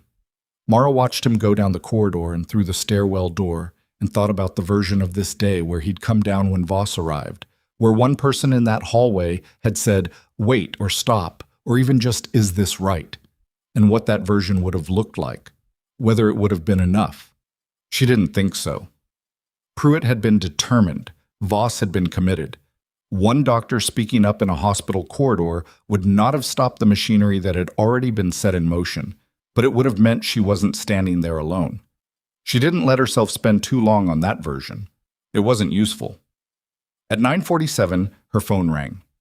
Rourke. I need you in the conference room, he said. Now. The way he said now was not the way you said it when something was about to happen. It was the way you said it when something already had. She walked in to find Fosse on a phone call at one end of the table, Alvarez pulling up something on the laptop, and Burke standing in the corner with his arms crossed, and the expression of a man who has just watched something significant happen and is still processing it. The equipment on the table had been added to: a second laptop, a portable hard drive, and a manila folder thick enough that the edges of the documents inside it were visible. Rourke met her at the door. He spoke quietly, angled so only she could hear. Voss went to his union rep at 4 this afternoon. The rep contacted the department's internal affairs division. He made a proactive disclosure, told them Pruitt had solicited the arrest, gave them the timeline of the phone calls. Mara absorbed this. He's trying to get ahead of it. He's trying to reduce his exposure by being the one to name Pruitt first. Rourke paused. But in the process, he's confirmed the coordination. In writing. Officially. She looked at the folder on the table. Is that? Internal Affairs forwarded to Fosse's office an hour ago. It's Voss's disclosure statement. He held her gaze. It corroborates your timeline completely. The call from Pruitt, the agreement, the framing they used. He paused once more, and in that pause she heard the thing he hadn't said yet. There's something else. Fosse ended her call and set the phone down and looked at Mara across the room. Miss Calloway. The records hold flagged an activity on Pruitt's account at 7:50 this evening. He attempted to move a set of financial documents from the hospital's shared administrative drive to an external personal cloud account. Mara waited. The transfer was blocked automatically. But the attempt itself, the fact that he tried to move those documents at that specific time, tells us what's in them. Fosse folded her hands. We've been granted an emergency warrant. We'll have access to those documents inside the hour. The room was quiet for a moment. What's in them? Mara asked. Fosse looked at her with the measured expression of someone deciding how much to say to a witness who was also, in this moment, a person with a stake in the outcome. She decided on enough. A pattern of directed budget allocation that routed funding away from pharmacy infrastructure and nursing staff training over a period of approximately 22 months. She let that land. The medication reconciliation failure that affected Oliver Tran and the other patients was not an accident of poor management. It was the downstream result of deliberate financial decisions made at the executive level. The silence that followed was of a different quality than the silence before it. Mara had known there was something structural. She'd known the protocol gap wasn't just negligence. You don't ignore a flagged software rollout by accident. You ignore it when fixing it costs money you've already allocated somewhere else. She'd known it in the way that people who work inside broken systems come to know things, not from a document, but from the accumulation of small, consistent patterns that add up to a shape. Having the shape confirmed in a room with a deputy inspector general was a different experience than suspecting it in a break room. 22 months, she said. At minimum. We're still reviewing. She thought about all the nurses she'd worked with in 22 months. The short-staffed nights, the outdated equipment requisitions that came back denied, the training sessions that got canceled due to budget and never rescheduled, the decisions that everyone on the floor absorbed as individual frustrations rather than as pieces of a pattern, because you're too tired and too busy keeping patients alive to step back far enough to see the pattern. She had stepped back. Tuesday morning, in Bay 4, looking at Oliver Tran's chart, she said, "Is Pruitt still in the building?" Fosse and Rourke exchanged a glance that was brief and informative. Rourke said, "He left at 8:15. We have his home address. He's not a flight risk in the traditional sense. He has ties here, family, his assets are local." Marsh? Still in her office. She's had her personal attorney on site since 7. Fosse's voice was dry in the way of someone who has seen this particular response many times. Her attorney asked whether she should be concerned. I told him that was a question I wasn't in a position to answer. The implication of that non-answer required no translation. Mara looked at the folder on the table. At the laptop screen, Alvarez had angled away from her. Not hostile, just appropriate. The evidence in these proceedings was not hers to review in this room. She was a witness, not an investigator. At the coffee cups and the yellow notepads and the general organized chaos of a room in which serious people were working a serious problem, she thought, This is what accountability looks like before it becomes public. Before the press conference and the official statements and the photographs of people walking into courthouses, it looks like this. A conference room at 10 p.m., documents on a table, a woman with a green notebook who asks questions in the specific way of someone who already knows most of the answers and is filling in the perimeter. She thought about Tuesday morning, standing at the medication cart, pulling Oliver Tran's chart, understanding in the first 30 seconds what she was looking at. She'd had no idea it would lead here. She hadn't filed the report to bring down an executive. She'd filed it because a 6-year-old was going to bleed internally if someone didn't fix the order. And then she'd kept pulling threads because pulling threads was what you did when the first one connected to another one and then another one. And she was wired in such a way that she could not leave a thread alone once she'd found it. That was not a heroic quality. It was an irritating one, frequently. It had made her difficult to manage in 2 separate military postings and had contributed, she knew, to the perception at Coastal View that she was not a team player. Team players, in her experience, were people who knew when to stop asking questions. She had never learned that. She was glad tonight that she hadn't. Rourke's phone buzzed. He looked at it. His expression shifted. Not dramatically, but in the specific way that indicated the information arriving was significant. He looked at Fosse. Warrants through. Fosse stood. She was already moving toward the laptop. Get it on the phone. I need those files pulled and mirrored in the next 30 minutes. The room's energy changed. The shift from waiting into motion, the particular acceleration of an investigation that has just moved from gathering to acting. Mara understood this was the moment to step back. Her part tonight was the timeline on the legal pad, the email chain, the 2-hour interview. The rest of this was not hers to be in the middle of. She said, "I'll be on the floor if you need anything." Rourke nodded. She turned to go. She was almost to the door when Alvarez said from behind his laptop, "Ms. Calloway." She turned. He was looking at the screen, not at her. "The financial documents, the ones Pruitt tried to move." He paused. "One of them is a memo from 14 months ago. It's addressed to Marsh. It specifically names the pharmacy software rollout and recommends against funding the training component due to budget constraints." He looked up now. "It's signed." She held his gaze. 14 months, she said. "Yes." She turned that number over. 14 months of nurses working with software they didn't fully understand. 14 months of medication reconciliation running on protocols that no longer matched the system generating the orders. 14 months during which Oliver Tran had not yet needed a tonsillectomy, but other patients had needed other things, and the question of how many of those patients had been affected in ways that were documented somewhere in Coastal View's records, or not documented, which was its own answer, was now a question that Fosse's office was going to have to answer. She said, "Pull every adverse medication event report from the last 14 months. Flag anything that involved a dosage discrepancy and cross-reference with the patients whose primary orders went through the updated pharmacy system." Oh, she said it to the room, not to anyone specifically, the way you say something that needs to be done and you're not sure who's going to do it, but you need it said. There will be a pattern. I'd stake my license on it. Nobody told her she was wrong. She went back to the floor. At 11:15 p.m., the lights in Gerald Pruitt's home office were still on. His wife had gone to sleep at 10, or had gone upstairs at 10, which was different. He was at his desk with his personal laptop and a glass of water he hadn't touched, and his phone, which had received, in the last 2 hours, 14 messages he had not responded to, 3 of which were from Sylvia Marsh, and 1 of which was from a number he didn't recognize that had sent him a single sentence identifying itself as a reporter from the Braden Falls Register, asking for comment on a federal investigation into Coastal View Medical Center. He stared at that one for a long time. The reporter knew. Which meant someone had talked. Not officially, the investigation was too new for official leaks.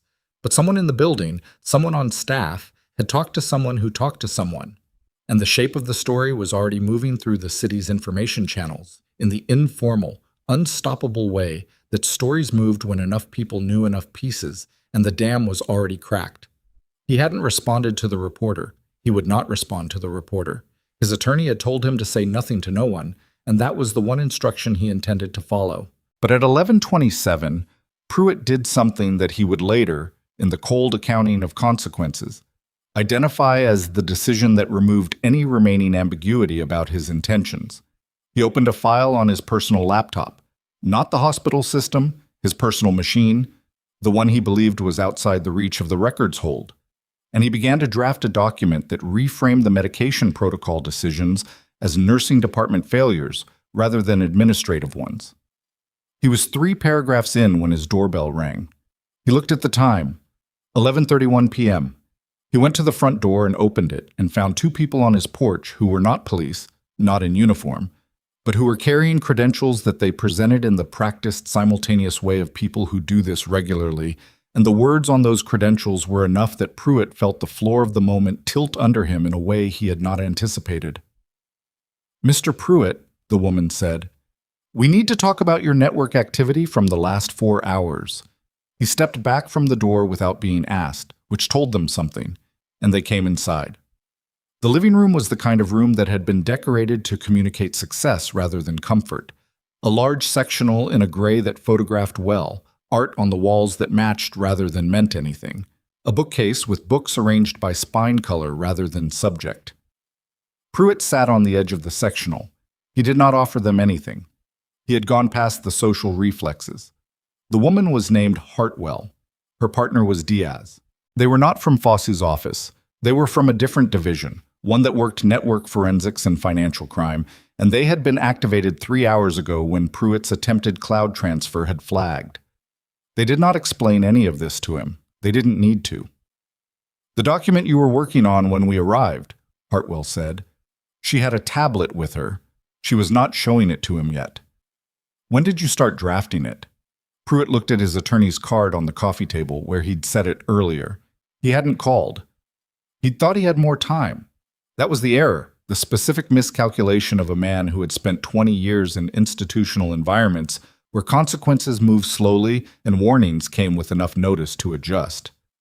"I want to speak with my attorney before—" "That's your right," Diaz said. "Absolutely." He sat down across from Pruitt with the ease of someone who had all night. "We can wait. We have time." They waited. Pruitt called his attorney. He spoke for 90 seconds in the careful, compressed language of someone saying everything and nothing simultaneously, aware that the 2 people in his living room could hear every word. His attorney told him not to say anything further. Pruitt said he understood. His attorney said he'd be there in the morning. Pruitt put the phone down and looked at Hartwell and Diaz and said, "I'd like you to leave." Hartwell stood. Diaz stood. They were entirely pleasant about it. On the way out, Hartwell paused in the doorway and said, without turning around, "Your personal laptop is covered under the federal warrant, Mr. Pruitt. We'll need it in the morning. Please don't connect it to any network tonight." They left. Pruitt sat in his living room for a long time after that. Upstairs, he could hear the quiet of his wife sleeping, the ordinary sounds of a house at night, the refrigerator cycling, the tick of something in the walls. He had been in this house for 9 years. He had made partner at his previous firm in this house, negotiated the Coastal View CFO position at the kitchen table, coached his daughter's soccer team for 3 seasons from the driveway. The life that had assembled itself around him was real and specific and had nothing to do with the things he'd done to protect it, which was the essential problem. The protecting had become, at some point he couldn't precisely identify, more important than what he was protecting. He did not sleep that night. Mara did. 4 hours, on a cot in the on-call room that someone had left made up, and she'd taken it without ceremony. Set her phone to alarm at 6, took off her shoes, lay down in her scrubs, and went out immediately in the way of someone whose body has learned to treat any available horizontal surface as an opportunity. She'd done it in worse places. She'd done it in considerably worse places. She woke at 5:53, 7 minutes before the alarm, which was also how her body worked. She sat up, put her shoes on, drank water from the tap in the bathroom, and went to check on her patients. All 8 military personnel still in the building were stable. Wyatt, the burn patient, had run a low fever overnight. Expected, managed, not an escalation, just the body doing the difficult work of responding to insult. Torres was awake in recovery and had eaten something, his wife asleep in the chair beside his bed. Mara stood in the doorway of his room for a moment without going in, because what was happening in there didn't need her. And she'd learned the difference between situations that needed her presence and situations that needed her to stay out. She went to the cafeteria at 6:15 and got coffee and a sandwich from the overnight rotation and ate at a table in the corner while the morning staff began to filter in.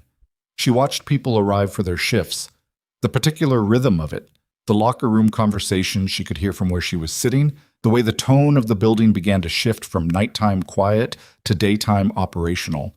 And she felt, sitting there with her bad coffee and her practical sandwich, something she hadn't had space for in the last 20 hours. She felt tired in the deep way. Not physically, though that too, but the other kind. The kind that comes after sustained vigilance, when your body finally believes the immediate emergency has passed and begins to ask for what it's owed. She let herself feel it for the duration of the coffee. Then she stood up and went back to work. So, the morning arrived with news. The Braden Falls Register published at 7 a.m. The story, bylined by the same reporter whose text Pruitt had not responded to the night before, was careful in the way that lawyers make stories careful, hedged with alleged and according to sources familiar with the investigation. But its outline was clear and its details were specific enough that anyone who read it understood the shape of what had happened at Coastal View Medical Center. The medication errors, the unfiled reports, the arrest of a nurse in front of patients, the military connection, the federal investigation. The reporter had not named Mara. She had named the hospital, the approximate timeline, and the involvement of federal oversight. She had, in the last 3 paragraphs, noted that the nurse at the center of the incident had served 2 tours as a military medical professional before transitioning to civilian practice. By 8 a.m., the story had been picked up by 2 state outlets. By 9, a national wire service had run a shorter version under a headline that Mara did not see until Rourke showed it to her on his phone, standing outside the second-floor conference room. She read it again. "Someone talked to the press," she said. "Someone on staff. Not from our side. We didn't authorize anything." He paused. "It's accurate." "It's accurate," she agreed. She handed him back the phone. "How does this change what happens today?" "It makes everything faster." He said it without enthusiasm, because faster was not always better, and he knew it. Marcia's attorney called Fosse's office at 7:30, requesting a cooperation meeting. She's offering a written statement. She's offering testimony against Pruitt. She's offering a perspective on the administrative decision-making process that she expects will distinguish her role from his. He said it as neutrally as the facts required, which was neutral enough that the judgment was in the neutrality. Fosse will take the meeting. She'll make her own assessment. Mara thought about Sylvia Marsh, her particular brand of careful, managed certainty, the way she'd walked into rooms already knowing what the outcome would be. She thought about what it looked like when that certainty ran out. "What does Pruitt's attorney say?" "Nothing yet. Meeting with his client this morning." Rourke pocketed his phone. "Calloway, I want you to know that what's going to happen today, the formal stuff, the official record, is largely going to happen without you in the room. You've given them what they need. The rest of it is process." She understood what he was saying. She'd given the testimony, the timeline, the email chain. She wasn't a lawyer or an investigator. Her job in this phase was to stay available and stay out of the way, and the discipline required to do that was its own kind of hard. "Torres," she said, "and Wyatt. I'm still their nurse." "I know." "Then I have work to do." He let her go. But sad. At 9:45 a.m., Gerald Pruitt arrived at Coastal View Medical Center with his attorney and walked through the main lobby, not the staff entrance, not a side door, the main lobby, and the staff at the front desk watched him cross the floor with the particular attention of people who had read the morning paper. He did not look at them. He went directly to the elevator and up to the 4th floor. He was in his office for 11 minutes. Fosse's team was in the building before he arrived. They had been there since 8, with building management's cooperation, and the elevator camera captured him going up, and the hallway camera captured him going down his corridor and into his office. And everything that happened in those 11 minutes happened on a hard drive that was not Gerald Pruitt's. When he came out of the office, he was carrying a leather portfolio and nothing else. And his attorney was walking slightly ahead of him in the way attorneys walk when they're establishing that whatever happens next is proceeding through proper channels. They went directly to the conference room where Fosse was waiting. Mara heard about this from Burke, who had eyes on the building's camera system and had developed, over the last 18 hours, a comfortable relationship with the concept of keeping Mara informed of things he thought she should know. He found her in the third-floor corridor at 10:15 and said quietly, "Pruitt's in with Fosse. Has been for 20 minutes." She nodded. She kept moving. What Burke didn't tell her, because he didn't yet know, was what Pruitt had brought in the leather portfolio. What Fosse would discover in the next 40 minutes was that Gerald Pruitt, in the 11 minutes he'd spent in his office, had retrieved a set of documents from a physical safe in his desk. Not digital, paper, handwritten annotations on printed emails. That he had intended to use, his attorney would explain, to contextualize his decision-making. What the documents actually did, once Fosse's team reviewed them, was establish in Pruitt's own handwriting a clear and more damning record of intent than anything the digital investigation had produced. The annotations were dated. They were specific. One of them, written in the margin of a pharmacy budget memo from 16 months ago, read, "If we fund the training rollout, we lose the Q3 capital reserve. Hold until Q1 and revisit." Below it, in different ink, added later, "Marsh agrees. Sills to manage floor-level pushback." It was the phrase "manage floor-level pushback" that Fosse's associate read aloud to the room, at which point Pruitt's attorney requested a recess. The recess lasted 4 minutes. When they came back, Pruitt's attorney made a statement that began with the words, "My client wishes to cooperate fully," and ended with a list of conditions that Fosse's office would consider in the context of what they now had on the table, which was considerably more than they'd had an hour ago. Mara was changing a dressing on the forearm of a specialist named Garza, a laceration from the helicopter wreck, healing cleanly, but needing attention. When Dr. Weiss appeared in the doorway of the room and stood there for a moment with the expression of a man who has been deciding whether to knock and decided against it. "Sorry," he said, to Garza as much as to her. "I can come back." "It's fine." She finished the dressing, taped the corner, checked her work. "Garza, if that edge lifts or you see any redness tracking outward from the wound, you tell someone immediately. Don't wait." "Yes, ma'am." Garza was 20 years old and had the automatic compliance of someone accustomed to clear instructions, which she appreciated. She stepped into the corridor with Weiss. "The board is meeting at noon," he said. He looked like he'd slept about as much as she had. "Emergency session. They've had outside counsel on the phone since 7 this morning." "Marsh?" "Still in her office. Her attorney is with her." He paused. "I think she's waiting to see how Pruitt's conversation with Fosse goes before she decides what to say." Mara looked down the corridor. Through the window at the end, she could see the drive, the military vehicles still there, reduced now to 2. The rest had gone back to the base when the acute phase ended, but Rourke's command vehicle and one other remained, their presence less operational now and more a kind of statement. "What's the board going to do?" "I don't know, probably whatever they think minimizes liability." He said it without much illusion. "Which may or may not align with what's right. Those two things occasionally overlap." "Occasionally." He looked at her. "How are you doing?" The question surprised her slightly. Not its content, but its delivery. The fact that he asked it the way a person asked it, rather than the way a colleague asked it as a formality. She considered it. "I'm functional," she said. Which was true and also not the whole truth, but it was the part she had available to give right now. He nodded, as if that was exactly the answer he'd expected, and it told him something. "For what it's worth, Calloway, and I know it's not much, coming now rather than yesterday morning, you were right. About all of it. The reports, the protocol gap, the scope of the problem. You were right from the beginning." She looked at him for a moment. "I know," she said simply. She went back to her patients. The noon board meeting lasted 2 hours and 40 minutes, which was 40 minutes longer than emergency board sessions at Coastal View typically ran, which told anyone paying attention that the decisions being made were not simple ones. The board chair, a retired cardiologist named Dr. Margaret Hollis, who had held the position for 6 years with a combination of institutional loyalty and genuine competence, had walked into that room with outside counsel on one side and a full briefing from Fosse's office on the other. And what she'd been told in the briefing had changed the framing of the meeting before it began.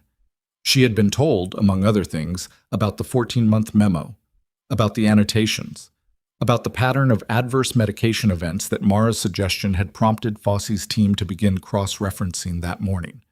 A pull of records that was already showing, with the first 12 months reviewed, 9 additional dosage discrepancies that had been internally classified as isolated nursing errors, about the email chain that established Marcia's awareness and inaction. Hollis had spent 6 years on this board believing that her role was governance, not operations, oversight in the broad sense, not forensic examination of day-to-day decisions. She understood, sitting in that room at noon, that the distinction had been used against her, against all of them. The board had been given what administration wanted it to see, and it had governed accordingly, and the space between what it had been shown and what had actually been happening was the space in which Oliver Tran had bled. She did not say any of this aloud during the meeting. She said the things that needed to be said in the legal and institutional language of a board taking action. Administrative leave pending investigation for Marsh, effective immediately. Temporary operating authority transferred to interim director of operations, a position that would be filled from outside the existing administrative hierarchy. Full cooperation with federal oversight. External auditor engaged, beginning immediately. When the meeting ended, she sat alone in the boardroom for 12 minutes before her assistant came in. Then she went to find Mara Calloway. She found her in the family lounge on the 3rd floor, not because Mara had retreated there, but because Kelsey Torres was there, and Mara had stopped to check on her, which was the kind of thing Mara did in the spaces between everything else. The small, essential maintenance of people who were frightened and needed someone to tell them what was happening in language they could use. Hollis stood in the doorway and watched for a moment. The 2 women at the window, Kelsey with her coffee, Mara explaining something about the physical therapy timeline in the direct, specific way she explained things.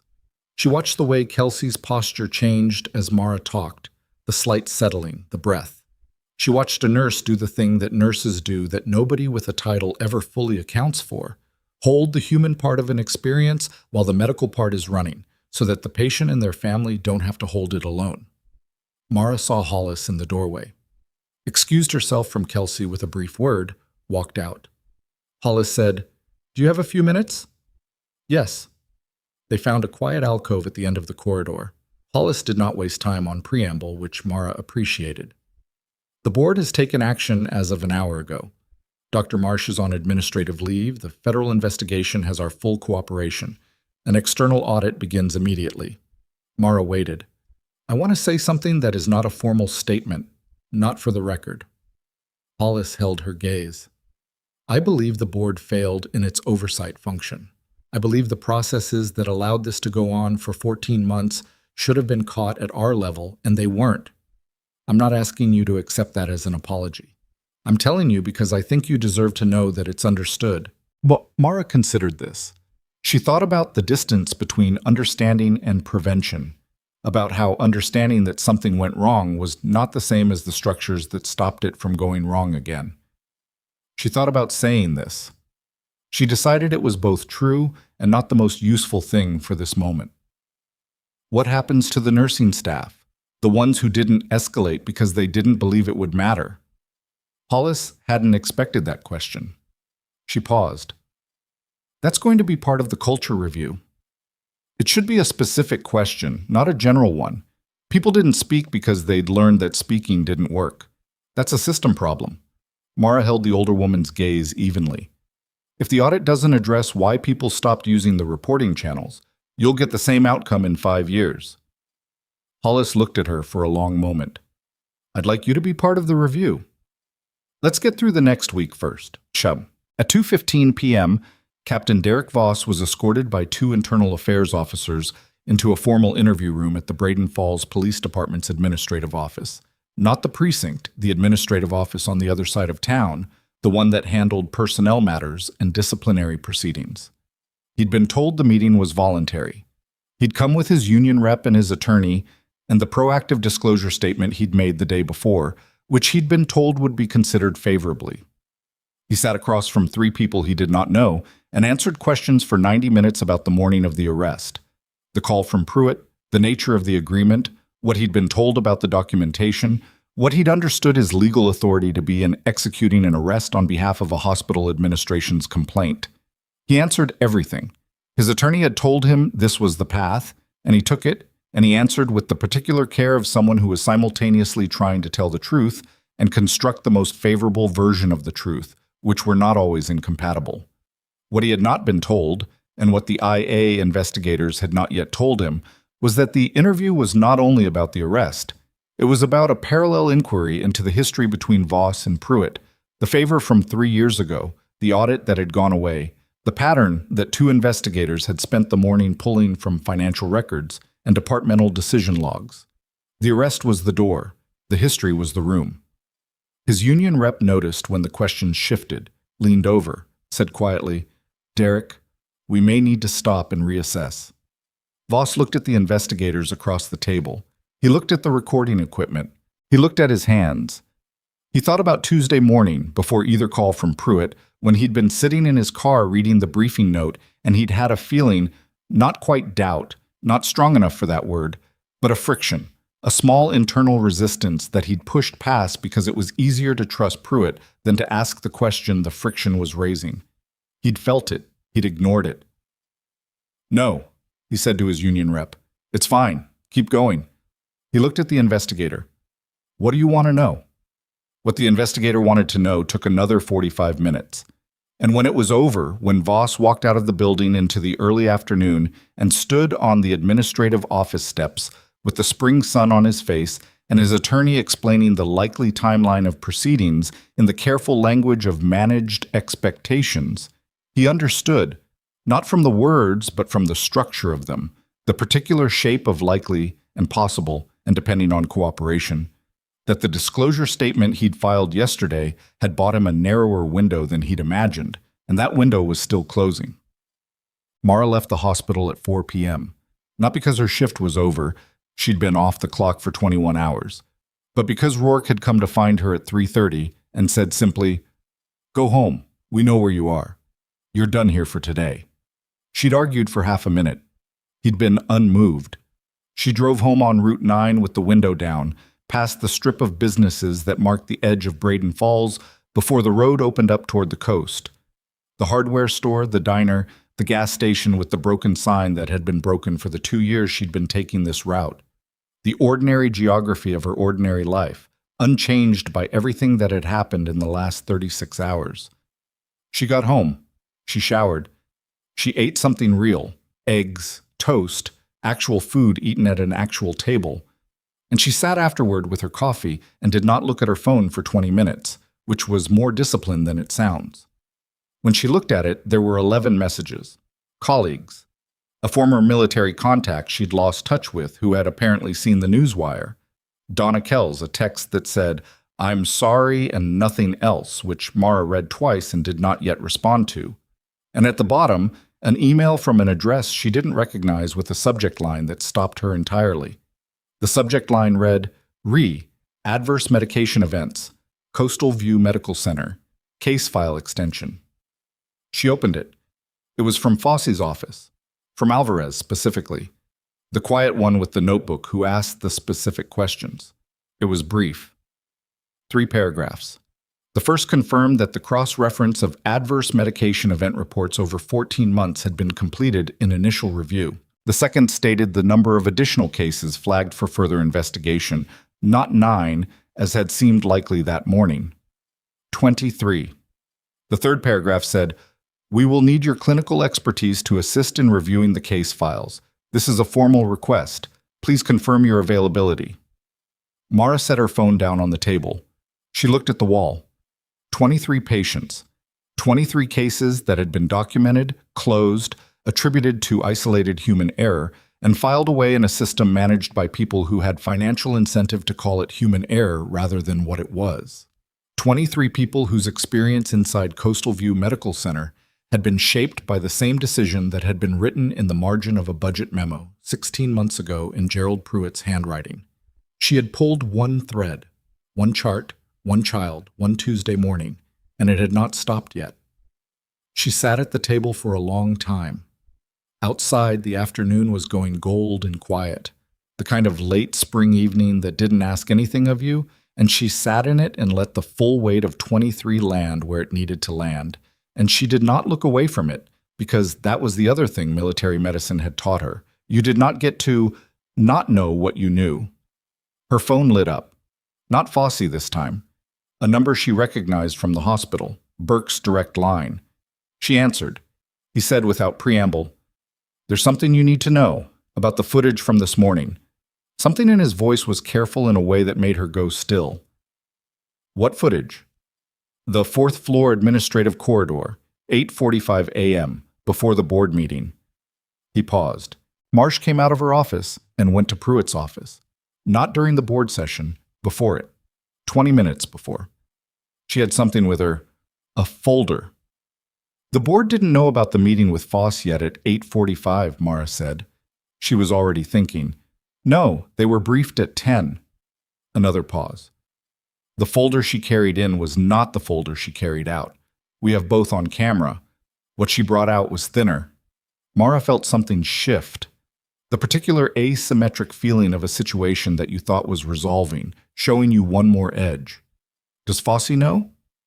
I'm calling her next, Burke said. I called you first because I thought... He stopped. I thought you should know before it becomes official. Because whatever Marsh gave Pruitt this morning, whatever she left in that office, either Pruitt took it with him when he came in, or it's still there. And the warrant, which covered Pruitt's office contents, had been executed that morning before Pruitt arrived, before whatever Marsh had brought him at 8:45, which meant that whatever was in that folder had not been part of the initial retrieval.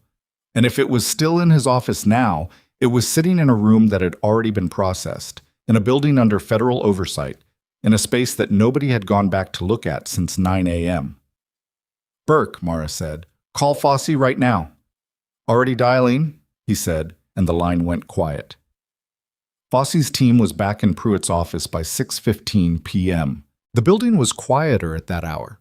The board had gone. The attorneys had gone. The day shift had handed off to nights, and the administrative corridor had the particular stillness of institutional spaces after hours, when the people who make decisions have left, and the people who execute them are still working. Burke met Fossey and two of her investigators at the fourth-floor elevator with his access card and his camera footage cued on a tablet, and he walked them down the corridor and stood aside while they went in. The folder was in the bottom drawer of Pruitt's desk, not hidden, sitting in a hanging file between two others, the tab unlabeled, which was its own kind of concealment. The thing you don't label is the thing you don't want found, tucked between things with labels so it looks like an oversight rather than a choice. Inside was a set of documents that had not been there at 9 a.m. Fossey went through them in the room, gloved, methodical, and what she found was the piece of the picture she hadn't known was missing, a parallel set of financial records, maintained separately from the official hospital accounts, documenting a series of vendor contract adjustments over 18 months in which pharmaceutical supply costs had been consistently reported to the board at figures 12 to 15% above what had actually been paid. The difference had gone somewhere. The record showed where, a discretionary account that technically existed as a capital reserve but had been drawn on, incrementally, for purposes that were not capital expenses and were not disclosed to the board. Some of it was operational. Some of it was not.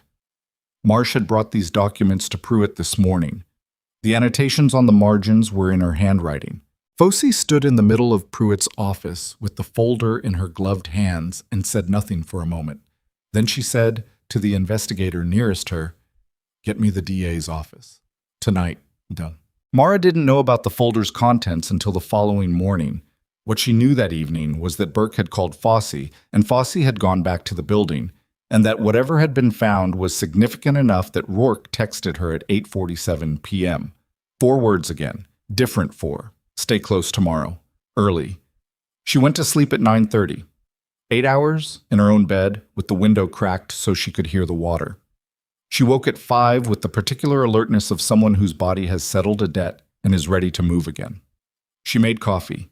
She sat at her kitchen table in the early light and thought about 23 people whose names she didn't know yet, whose files she'd been asked to help review, whose experiences inside Coastal View had been compressed and misfiled and called something other than what they were. She thought about what it meant to be asked to see clearly on someone else's behalf when seeing clearly cost you something. When it put you in a hallway with handcuffs and 40 silent witnesses and a man who called you just a nurse because diminishing you was easier than answering you. She thought about the fact that she would have done it again. Filed the same report, sent the same email, sat in the same patrol car, because the alternative was not doing it, and not doing it meant Oliver Tran stayed on that ward with the wrong medication order, and the 6 patients after him and the 14 after that. And she didn't know how to be a person who looked at that arithmetic and chose the comfortable answer. She never had. It had cost her things. It would cost her things again. She was not a hero. She was a woman who could not let a thread alone once she'd found it, and that quality had consequences in both directions. She drank her coffee. She watched the light come up over the water. At 6:45, her phone rang. Rourke. Can you be at the hospital by 8? Yes. Good. Fosse is holding a full debrief. Administration, board, DA's office representative. She wants you there. As a witness? As the person who started this? A pause.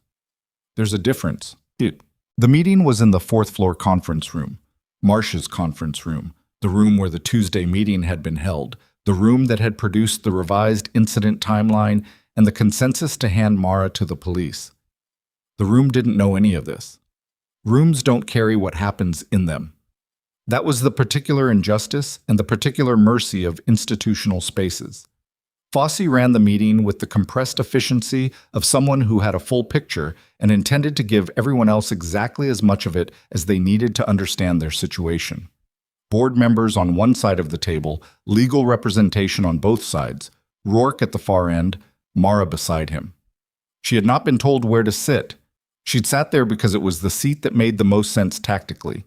Back to the wall, line of sight to the door, Rourke's presence on her left as a point of orientation. Old habits. Fosse began without ceremony.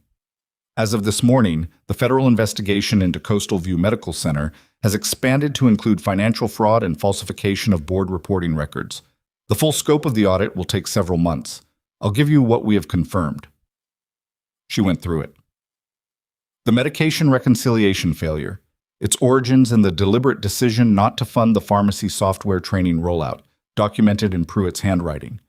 The pattern of adverse events, 23 cases over 14 months, each one individually attributed to nursing error, none of them reviewed collectively, the pattern invisible until someone looked for it. The financial discrepancy, the parallel records found in the folder Marsh had brought to Pruitt's office that morning, which established that both of them had been aware of the reporting gap and had maintained documentation of it separately from the records available to the board.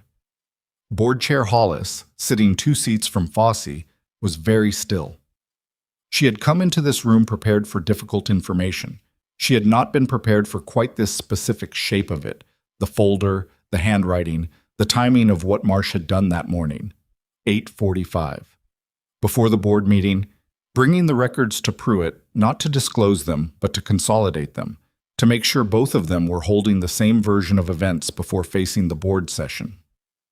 Dr. Marsh, Fosse said, is cooperating with the investigation under a formal agreement with the DA's office. She has provided a full account of the financial arrangements. That cooperation will be weighed against the charges she faces, which include falsification of records and conspiracy to obstruct. She paused. It will not eliminate those charges. A board member across the table asked, his voice careful, "And Pruitt?" "Mr. Pruitt has been charged. He was arraigned this morning." She said it the way she said most things, without drama, as a fact delivered. He will face charges including financial fraud, obstruction of justice, and conspiracy. The DA's office is reviewing additional charges related to the adverse patient events. The room absorbed this. Outside, through the window, Braden Falls was going about its morning.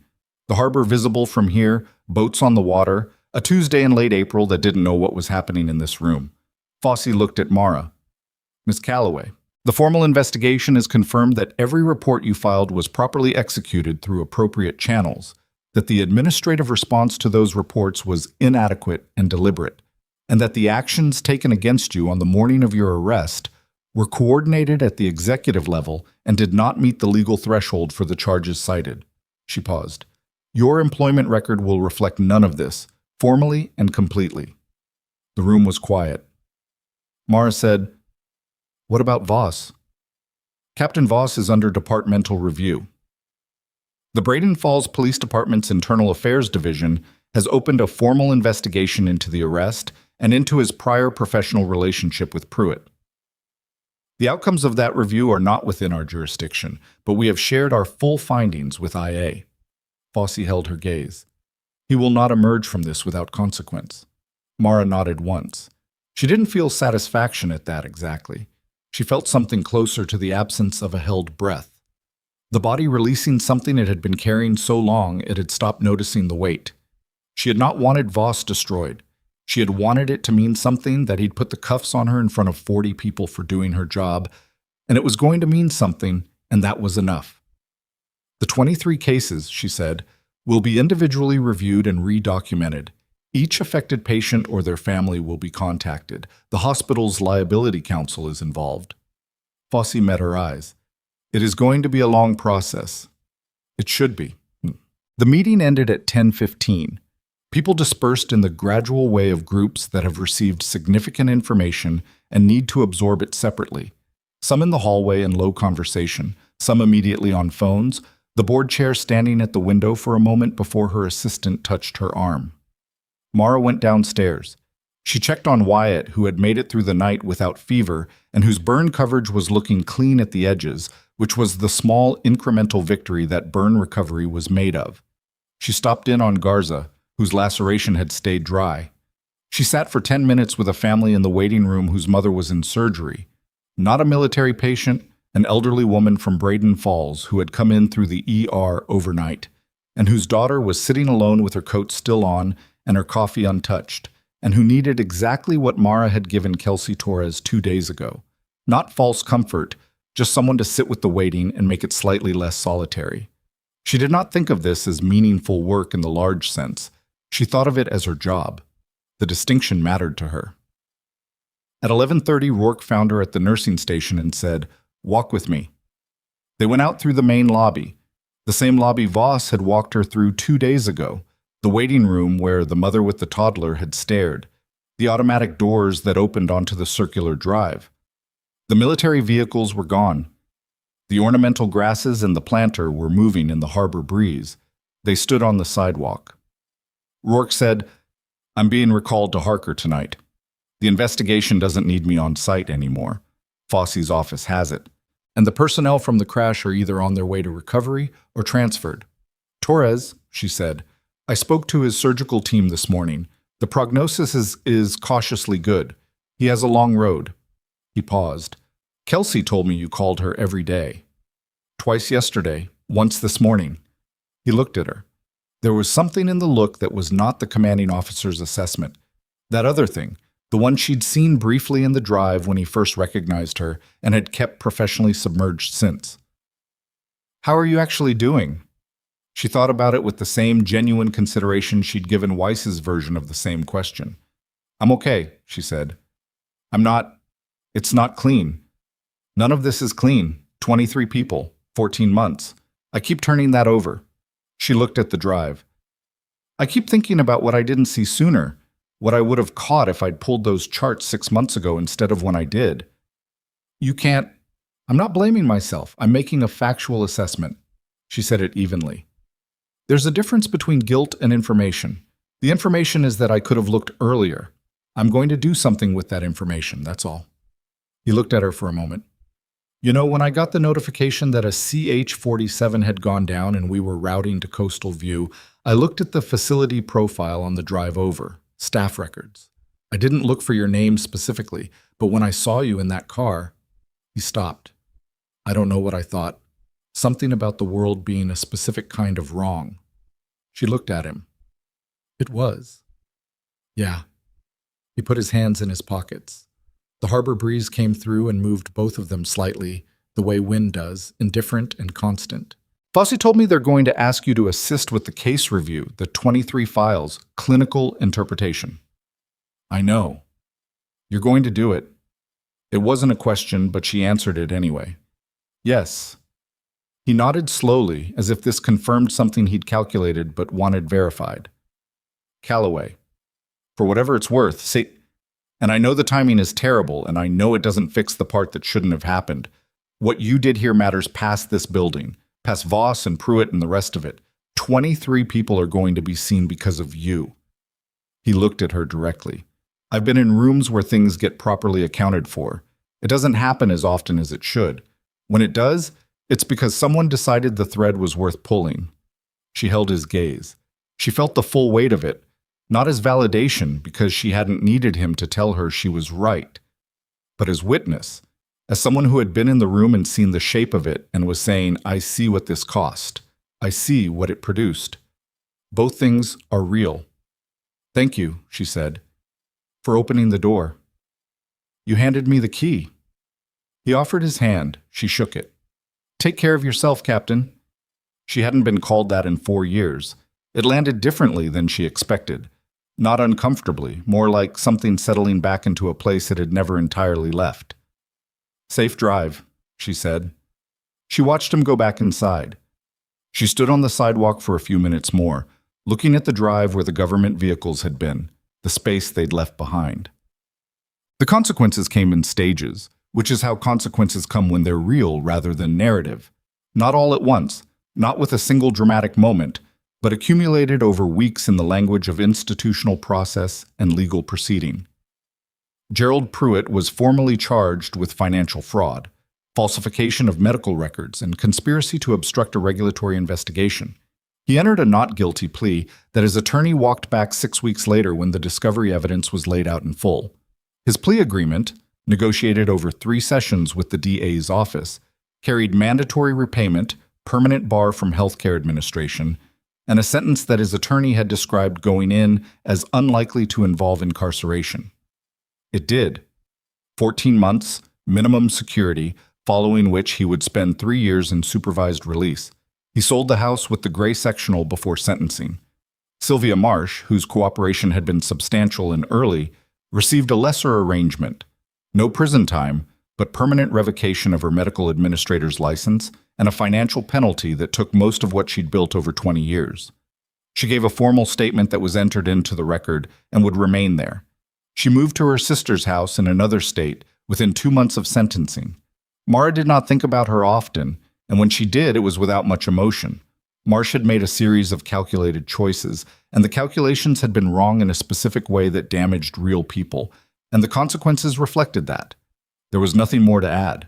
Derek Voss was removed from his position as captain following the internal affairs investigation, which found that he had executed an arrest without independent verification of the legal basis, in coordination with a civilian official who had a prior undisclosed financial relationship with the officer. He was not criminally charged. The coordination had been established, but the threshold for conspiracy was not met in the DA's assessment, a conclusion that sat badly with several people who had watched him fasten those cuffs in the hallway. He was demoted and reassigned to an administrative role, a move that was legally and professionally consequential and that the union contested in part and lost in full. He did not speak publicly about any of it. What the union did not contest, because there was no basis to, was the formal letter of reprimand entered into his permanent record, which cited unprofessional conduct, failure to exercise independent legal judgment, and use of an arrest as an instrument of institutional intimidation. The letter contained a sentence that someone in the IA office had written with deliberate care. Mara would see it later in the documents included in her own cleared record. The officer's characterization of the arrestee as just a nurse was noted by multiple witnesses and is inconsistent with the professional standards of this department. It was a sentence in a bureaucratic document. It didn't undo the hallway, didn't give back the 40 witnesses who'd looked at the floor, didn't make the morning not have happened. But it existed now in a permanent record, and the person who had said those words would see them reflected back at him every time his file was reviewed for the remainder of his career. That was not nothing. The 23 case files took 11 weeks to review. Mara worked 2 days a week with Fosse's clinical team, going through each file, each adverse event report, each notation that had called something an isolated nursing error and closed the review. She read them carefully. She documented what she found. She did not read them with anger because anger wasn't useful in the specific discipline of reading a medical record, but she read them with the full attention they deserved and had not received the first time. 15 of the 23 patients or their families were formally notified of the findings, with explanations of what had happened and the administrative context. 8 cases involved patients who had already passed away from causes unrelated to the medication events, and for those she wrote summary documents that would accompany the notifications to families, clear, clinical, honest about what had occurred and what the systemic failure had been. She wrote them as carefully as she wrote anything. She revised 2 of them 3 times. 4 families pursued civil action. The hospital's liability counsel handled those proceedings. Mara was not part of them except to provide a statement. Oliver Tran was discharged in good health 4 weeks after admission. His parents sent a card to the nursing staff that ended up on the break room bulletin board, which is where things go in hospitals when people want them to be seen but don't know how to make an announcement. Mara read it once. She did not take it down. The board, under Hollis's direction, restructured the administrative oversight process and brought in an external healthcare governance firm to conduct a full organizational review.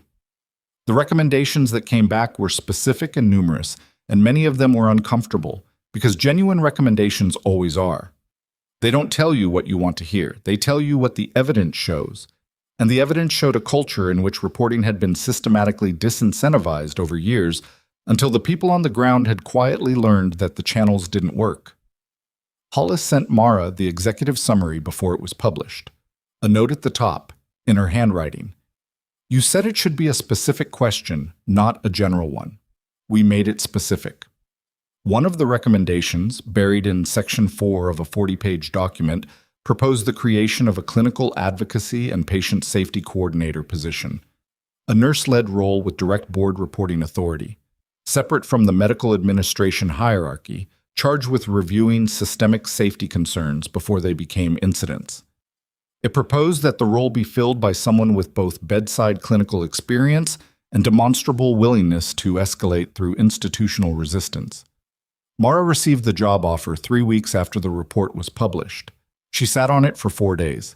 She talked to no one about it except herself, at her kitchen table in the early morning with her coffee and her view of the water, running the calculations the way she ran all calculations, not hoping for a particular outcome, but following the logic wherever it went. The logic went here. 23 cases that had been invisible until someone looked for them. A reporting system that hadn't failed on its own, but had been actively discouraged until people stopped using it. A floor of nurses who knew things and had learned through repetition that knowing wasn't enough.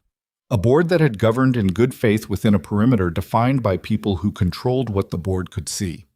All of that still existed, in this building and in buildings like it, and would go on existing unless someone decided the thread was worth pulling again, and again after that, and again after that. Not because it was comfortable or safe or professionally convenient, but because the alternative was Oliver Tran, and she could not do the arithmetic any other way. She accepted the position on a Tuesday morning. She sent the email at 11:14 a.m. and did not mark it as urgent because it wasn't urgent anymore. It was decided. She was back at work the following Monday in a different role, at a desk she didn't love but could live with a direct line to the board chair and a reporting structure that no hospital administrator could route around. She kept her nursing license active. She kept 4 bedside hours a week because she was not willing to become a person who made decisions about patient care without continuing to deliver it, and because the floor was where she understood what she was actually protecting. The first thing she did in the new role was redesign the incident reporting form. The existing form had been built in 2019 and had 11 required fields, 3 of which were redundant, and 2 of which were structured in ways that discouraged specificity. She replaced it with 7 fields, 2 of which were free text. She piloted it on 2 floors for 3 weeks and gathered feedback from the nurses who used it. And the feedback was blunt in the way feedback is when people believe for the first time that someone is actually going to read it. She read all of it. The second thing she did was post her own email address. not the role's generic inbox, her address, at every nursing station in the building with a note that read, "If you've flagged something and nothing has happened, tell me." It was not a sophisticated system. It was a person saying, "I will listen." Sometimes that is the whole infrastructure. In the first 2 weeks, 14 nurses emailed her. She answered every one. Bashier. Sergeant Torres came back to the hospital 4 months after his surgery for a follow-up appointment. He walked in under his own power, slower than before, and with the slightly adjusted gait of someone whose body was still negotiating a new normal, but upright and present and himself. Kelsey was beside him, their hands loosely linked in the automatic way of people who have been through something difficult together and have come out on the same side. They found Mara at the nursing station. She was covering a floor shift, as she did every week, as she intended to keep doing. Torres looked at her for a moment with the expression of someone who has rehearsed what they want to say and then abandoned the rehearsal upon arrival. He said, "You called Kelsey before you told me what the scan showed." She remembered. "Yes." "I didn't understand that at the time." He paused. "I do now." She looked at him. He was 24 years old and had a mountain range tattooed on his forearm and had spent 3 months relearning how to walk without pain, and he was standing in front of her with his wife's hand in his and the slightly raw look of someone who had come to say something that mattered to them. "You're going to be okay," she said. It was not a platitude. It was a clinical observation, and she meant it as one. "Yeah." He looked around the floor, the nursing station, the corridor, the ordinary machinery of the place. "This building," he said, "is different now." "Working on it," she said. He laughed, a short, real laugh, surprised out of him. Kelsey smiled. They went to the appointment. Oops. The thing that stayed with Mara in the months after, the thing she turned over on the early mornings at her kitchen table, the thing she couldn't quite resolve into a lesson or a conclusion, was not the vindication. Vindication was satisfying, but it was not the part that meant something. The part that meant something was the moment in the family lounge with Kelsey Torres, 24 hours into the worst day, sitting at the window explaining a prognosis in clear language while the harbor lights came on outside. The moment in Bay 7 when she pulled a stool up to the head of Torres's bed and sat at his eye level because being looked down at when you're frightened is its own kind of injury. The 11 emails from nurses who had flagged something and been quietly ignored, and the particular quality of their relief when she wrote back. None of that required handcuffs or federal investigators or a morning that fell apart in a hospital corridor. None of it required being seen. It just required being someone who could not, in the end, look away from a thread. She had not become a nurse because she wanted recognition. She had not served 2 tours because she wanted a commendation. She had not filed that report on a Tuesday morning because she calculated that it would eventually be the thing that saved her. She had filed it because a 6-year-old's blood work was trending the wrong direction, and she knew why, and she could not unknow it. That was the only logic she'd ever understood. It was not a comfortable logic.